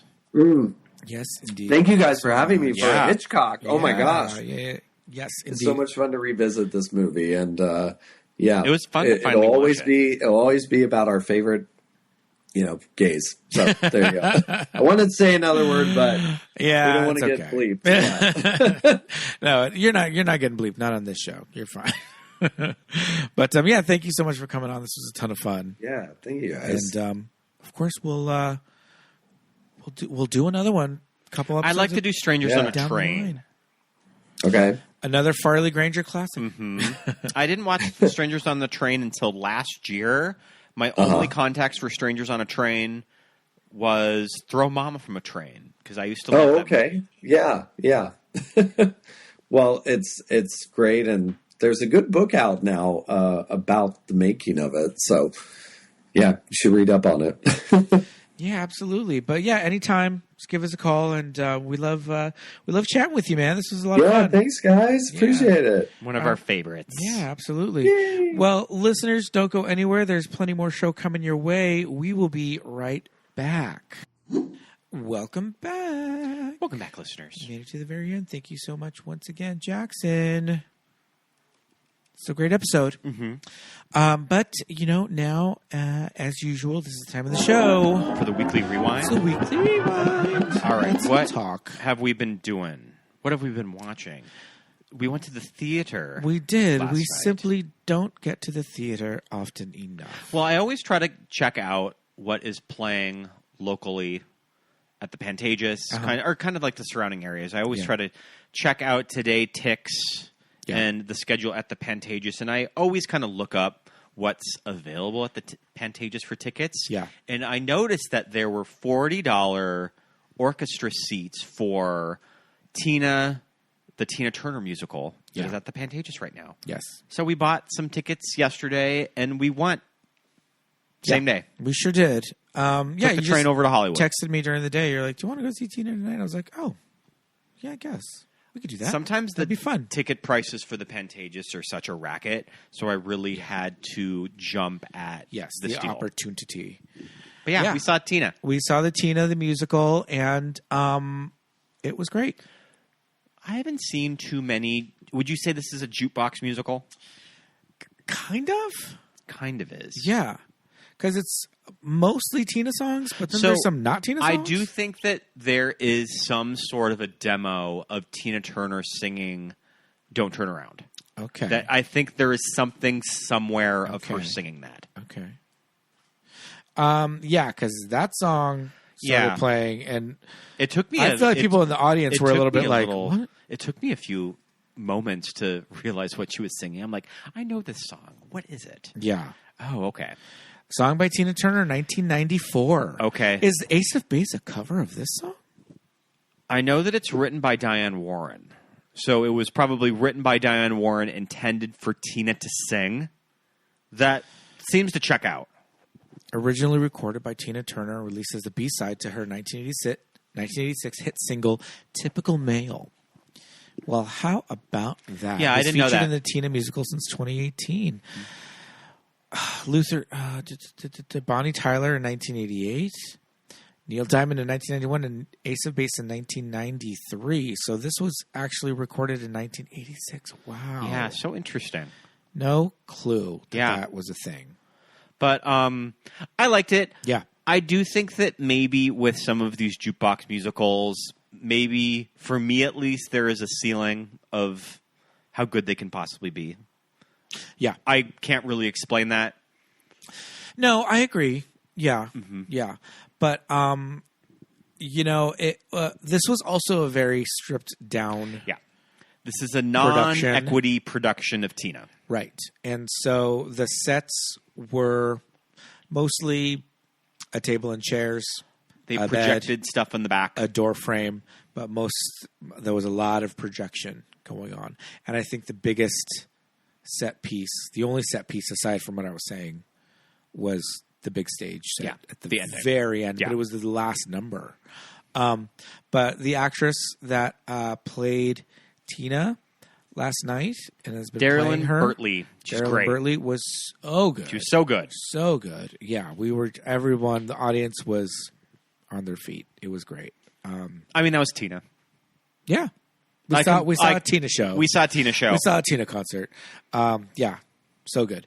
And the thing is, it's like, as good as Angela Bassett is, and What's Love Got to Do with It, she starts to sing, and it's Tina's voice. Mm-hmm. And you're just like, okay, well, that's Tina. So there's a slight disconnect, because you're like, how does that voice come out of Angela? It doesn't sound like that. So interesting. But it immediately, as everyone is nowadays, the minute you see a movie, television show, stage production, we were immediately like, okay, well, now we got to go watch What's Love Got to Do with It. I've never seen What Love's Got to Do with It. I know, and I've only seen it once. I was definitely too young for it when it came out, and it was just never something that I tracked down to watch when I was in my 20s. Yeah. Good movie. Great performances from both of them. But heavy. Yeah. Heavy. A lot of violence. Mm-hmm. A lot of violence. She went through it with Ike. She went through it. The mother character is so interesting. Yeah. That she was kind of the most, I didn't really know a lot about the backstory of Tina Turner. Yeah. I mainly just knew her relationship with Ike. Yeah. It was very fraught. But the whole thing with the mom leaving. Yeah, very interesting. Yeah. Very sad. And also kind of the end of that musical when her mom is in the hospital, that she does keep up with Ike. Yeah. Yeah. And it kind of parallels a lot of, I think just the complicated relationships women had with abusers back then, especially with her mom and dad. Yeah. Yeah, it's a crazy story, and it is a condensed kind of, not condensed, it's 3 hours long. It's longer than the movie. I was expecting to see more 80s Tina in the musical. Mm-hmm. Yeah. I think they're just using the time to get to the big I like the comeback character of the manager, the Australian manager. He seemed like a character. I like the Australian manager, Roger Davies, who's a real person. It's a true story, so everybody there is representative of someone. I liked her female manager, who was her friend. I like that character. Started out with Ike, but left with Tina and stayed with Tina. That's a great character. But yeah, it was just a fun show. I'm glad we saw it. It wasn't something that I was like, oh, we got to see that while it's in town, but I'm really glad we did because I enjoyed it. There's a lot of stuff at the Pantages that's coming this year that I would like to make it to. The Outsiders is going to be there, and Death Becomes Her. Yeah, Death Becomes Her is not going to be there until next summer, but year. I'm glad to hold out for it because I would like to see that. We definitely have to see Death Becomes Her. That show, the movie. All right, so I wanted you to watch Mike Flanagan's Fall of the House of Usher. Yeah, I watched just this out of nowhere, just apropos of nothing. almost a year ago. Yeah. I watched it when you were kind of going, I think you had first started at TJ's, and I was just home alone a lot in the evening. And I wanted to watch something that I had been meaning to get to, and I watched Fall of the House of Usher without you, and I wanted you to watch it. So we watched it this past week. Yes. We flew through it. We did. It only took us a couple of days. We watched like 2 episodes a night. I love this show. I think it's really well done. It's Yeah. one of my favorite of the Mike Flanagan Netflix shows or movies. Right. I really enjoyed it as well. I like, what is it, Hush? No, it's not Hush. Yeah, it's Hush. That's the name of it? Okay. It's with, I really like Hush. I have not seen Gerald's Game. I'm a scared of the Carla's really good in Gerald's of Game. that, but we love Carla Gugino. And Bruce Greenwood is in We Gerald's love Game. yes. Yep. We love Bruce Greenwood, Daddy. We love Carla Gugino though. Fierce. He's written her some good material. Yeah. Some of the best roles of her career. Yes, indeed. Yeah. Good. Yeah, I think what's the one with the mirror? Remember we watched that movie? Oculus? That's a Mike Flanagan, isn't Yeah. it? Yeah. We saw that with Ranger. But no, I was immediately hooked. I was like, this is great. Good to see Mary McDonnell in a fierce wig. I love this Mary black McDonnell and silver called The House of hair Usher. down to her ass and a bump it. She takes off her wig to reveal another wig. wig. She sure does. But love that character, though. Yeah, she's good. She's fierce. Yeah, it's scary. It's engaging. It is not that we watch it, but is goth Succession. It's definitely goth Succession. It's Succession for gay people. It's gay Succession. Yeah, but I think that just a lot of its themes and what the story is about. I mean, that's just kind of society. Yeah. And that's what I think is going to make it age really well.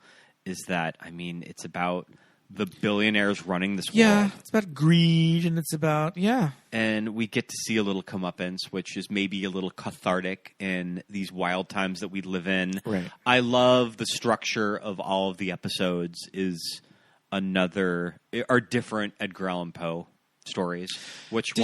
Did you get when Carla Gugino is talking to?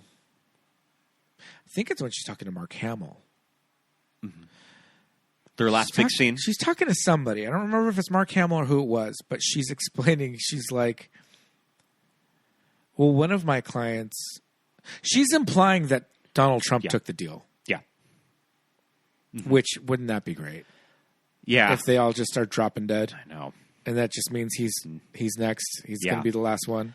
I think that it's that whole thing of that Trump could shoot somebody on Fifth Avenue. Yeah. And get away with it. I was like, oh, they're implying that Donald Trump took the deal. All right. Wouldn't that be nice? What were some of your favorite of the Poe stories that they did? I like that they and I love the way that they adapted the Cask of Amontillado. I love that they bricked this dude up in the wall. I was like, oh, this minute he was sitting down there, staring at the brick wall. I was like, oh, I know who it is, and I know what they did. I know why he's sitting there. Well, and you get the whole Venice imagery with his costume, carnival, and with the costume too. Yeah, I like the way that they included that. You see Carla, but then you see the Harlequin, and you're like, who is this? Who is this? You're like, oh. I love all of the characters. The way it ties together. Carla gets to play with each episode. Putting on a character. I mean, sometimes she plays upwards to 3 characters in one episode. Yeah. I really like Black Cat. That's one of my favorite episodes and one of my favorite deaths. I think that actor is so cute. He's a Mike Flanagan staple. He was in The Haunting of Bly Manor. Oh, okay. I like The Black Cat. I like on this rewatch, I really appreciated The Telltale Heart, too. Yeah. She's hearing beating of the heart. She's hearing it beat all of over that the place. apparatus. It won't stop. Yeah. But yeah, good show. I really liked it. Yes. I really liked revisiting it. It's so interesting and so smart the way that he using the House of Usher as a framework and then building in the other short stories as all the characters. And all the characters are named after characters in other books and other stories. And as well. Yeah, because A Raven is a poem and not a short story. Yeah. Annabelle Lee. The Annabelle Lee is another poem. Fortunato is the name of the company, but that is the name of the guy that gets walled up in the Cask of Amontillado. Like, they're all like bits, and they're for a purpose. It's like, okay, that's the company, and that's why, So yeah, and I didn't realize I knew as much about Poe as I did until we were watching. I remember reading a lot of Poe in high school. I had a high school English teacher that loved Edgar Allan Poe, so I remember that was a big part of the curriculum. Brother LaSalle taught us Poe, and he was very big on the pronunciation of the names of these characters. I'm trying to think of what we did. We definitely did a lot of the poetry. Annabelle Lee.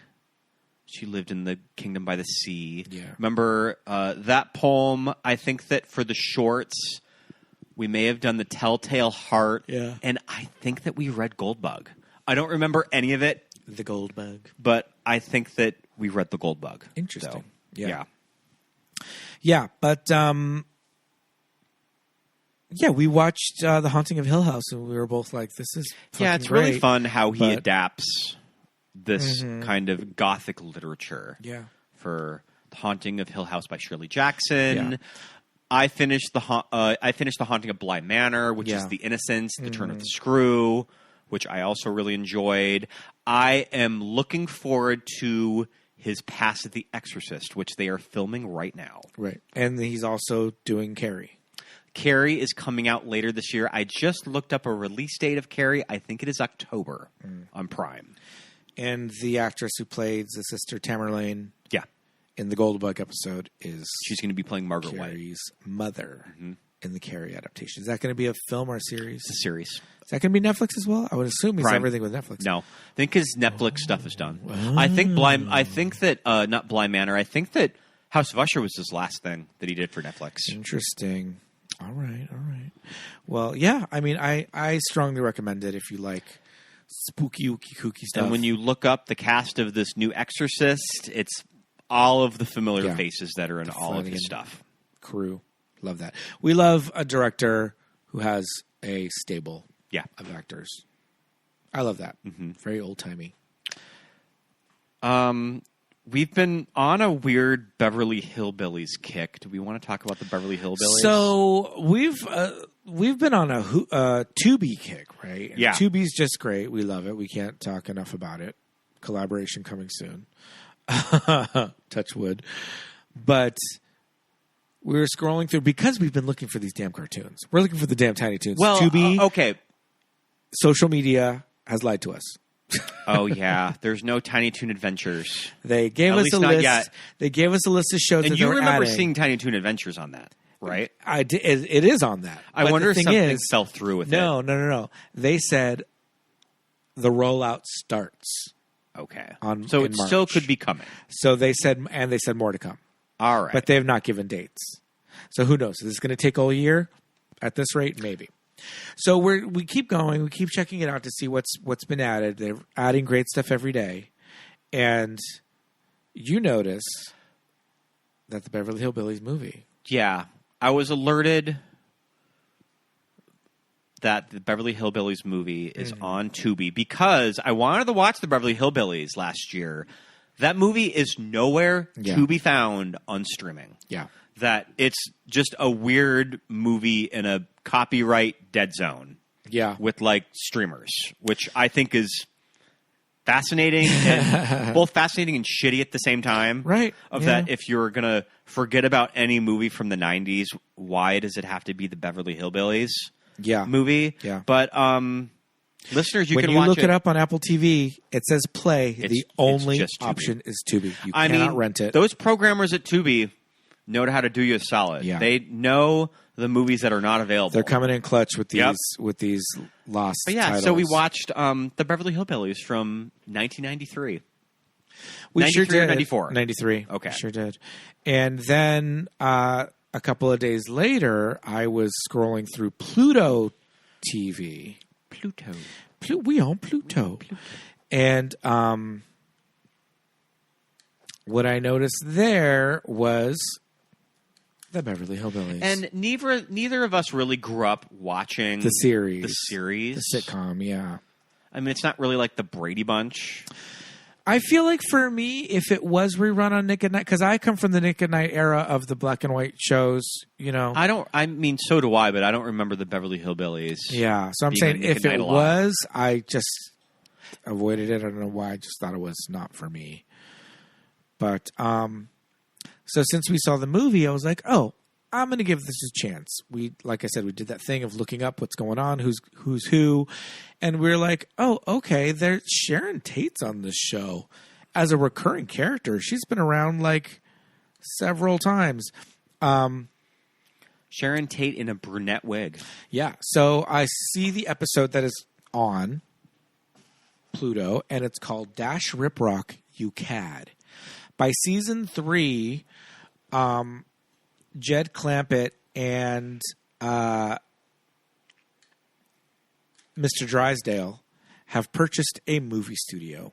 And that's the Daphne Coleman? The Daphne Coleman character. Yes. Okay. And at the movie studio, there is an actor by the name of Dash Riprock. All of these names that you were listing off. Dash Riprock has a recurring role in the show. I was on this actor's Wikipedia, and I was reading about him this week.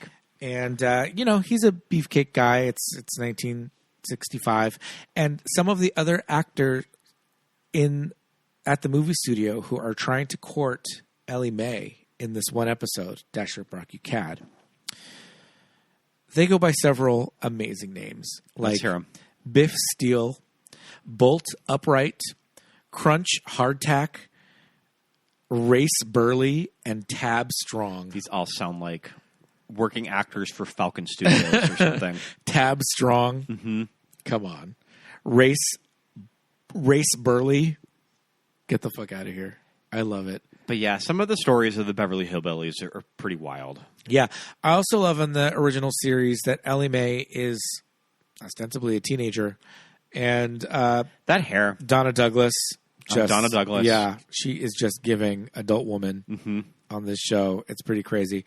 But it's charming. And what I did notice was I always thought in the Beverly Hillbillies movie, ever since I first saw it, that Lily Tomlin is doing She's doing too much. Girl, what are you doing? You are doing too much. This is crazy. Lo and behold, watch that damn show, and Lily Tomlin is doing a spot on Miss Hathaway. Yeah. Like pitch perfect Miss Hathaway. It's kind of crazy. That actress that plays Miss Hathaway, kind of an iconic lesbian, right? Yes. Yes, indeed. Nancy Culp. Yeah. Yeah, I always thought Lily Tomlin was crazy in the movie, but you know what? What do I know? Mm-hmm. I'm just some bitch. She's out there giving the performance of her career, doing a Nancy Culp impression. Like, you're like, where was the Oscar campaign for Lily Tomlin? Yeah. In the Beverly Hillbillies? Give her the Oscar.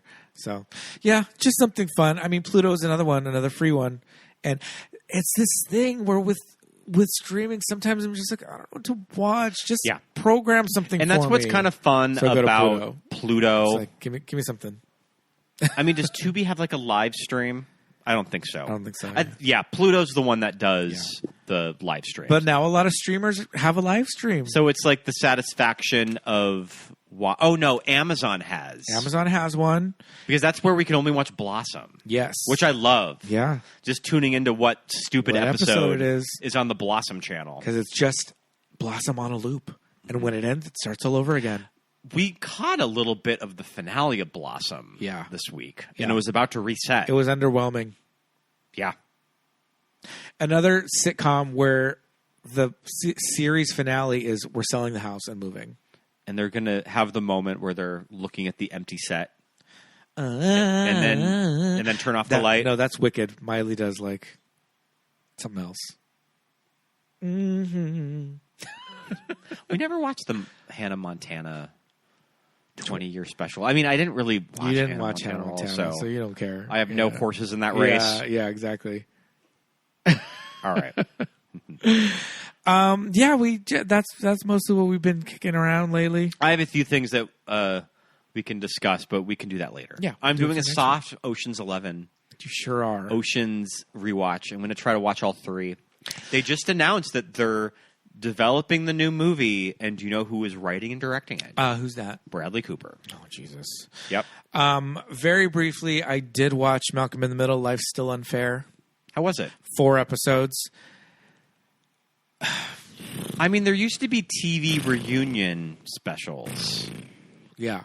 And that's what it kind of is, right? Yeah. Yeah. Is that it's essentially a TV movie. Yes. There cut into was 4 sections. Some stuff that I was like, what is going on? Didn't really watch a lot of Malcolm in the was Middle. Dipping out on all of Hal's business with the therapy session and regressing and all of that. I was like, no, I'm not here for the Hal was crazy in this. Malcolm is psychotic in this. Good to see Stevie all grown up and queer and married to a man and had a kid. So I like that. Little Stevie Carnarvon. And they recast that actor, right? No, that's a different character. Stevie's his best friend who's black and is in a wheelchair. Okay. Stevie Carnarvon. You're thinking of Dewey. Dewey. The youngest brother. Well, the youngest brother at the start of the series. But Eric Persullivan is getting his master's in Harvard and was like, no, I can't. I'm getting my master's at Harvard. Good for him. He stayed. And they got another actor who looks remarkably like Eric Persullivan. So that worked. Good to see Chris Masterson. I don't know if he's a Scientologist. I don't think he is. So it was great to see him. And the actress who plays his wife. Like, I watched the hell out of Malcolm. I'm glad to see it, but there was some parts, even with 4 episodes, I was like, I don't know about this. This could be cut. So, yeah. So that was that. Weekly Rewind. Yeah. Lots of fun. Well, I think now is the time. Oh, for the Patreon shout-out? It's time for the Patreon shout-out. Let's hear 'em. Yes, indeed. Well, we would like to say a great big hello and thank you to all of our wonderful patrons. And that includes brand new patron Dana, Casey, Lisa, Jonathan, Christine, other Jonathan, Teresa, Robbie, Ricky, Callum, Chava, Kitch, Barbie Clubhouse, Ronnie, Matt, Carla, Megan, Andrew, Steven, SB, Brian, Deja, Amy, Erica, Anna, our friends at Hattie, Drew, Andy, Kate, Roberto, Daisy, Kelly, Chrissy, Laura, Thomas, Lori, Brenna, Lawrence, Lisa, Alexis, Thomas, Millie, Benny, Melanie, Susan, Paul, Jamie, Drew, Genevieve, Dawn, Josh, Aaron, Nick and Shannon, Christine, and Rufino. You guys, thank you so much for being patrons. Join the Movies That Made Us Gay patron at patreon.com/movies that made us gay and get awesome bonus content. We have 3 levels of tiers from just a thoughtful donation at the $1 level. At the $5 level, you'll get the TV shows that keep us gay, where we pick a TV show every month and talk about it. At the top $10 level, you'll get our Watch With Us commentaries, where you can watch a movie along with us. It works as its own episode. Join today, and you'll also get a little shout-out on the weekly episode. Yes, indeed. We were just talking about the summer series, and I think that we landed on what we are going to be doing. Yes. For this summer. I think we made a decision. We're pretty solid for the summer series. We're going to have some extra special content. Mm-hmm. So 1 extra item every other week, all summer long. I usually do that for all the levels, too. Yeah. So at any level, you'll be able to listen to the summer series, and we'll fill you in as we get some more concrete stuff as to what we're going to be reviewing. So we'll tell you very shortly as soon as that gets up and running. But feel free to follow us on whatever podcasting app you are listening on. You can go ahead and give us a follow on that app, and then you will be alerted when new episodes drop. Feel free to write us a review or give us a star rating if you can. And our socials, we are most active on Instagram. We're at Movies That Made Us Gay. So join in the conversation there. Leave us a comment. Leave us a like. Repost. Share with your friends. Do all that fun stuff. All that interaction leads to us finding a wider audience. And we definitely engage with all that interaction over on Instagram. Reply to comments, all that stuff. So we're most active there. If you want to follow our personals, my name's Pete. I'm at Peter Lasagna on Instagram. Scott Young Baller on Instagram, and follow my letterbox. Yes, indeed. Thank you so much, everybody. Until next week. Bye-bye.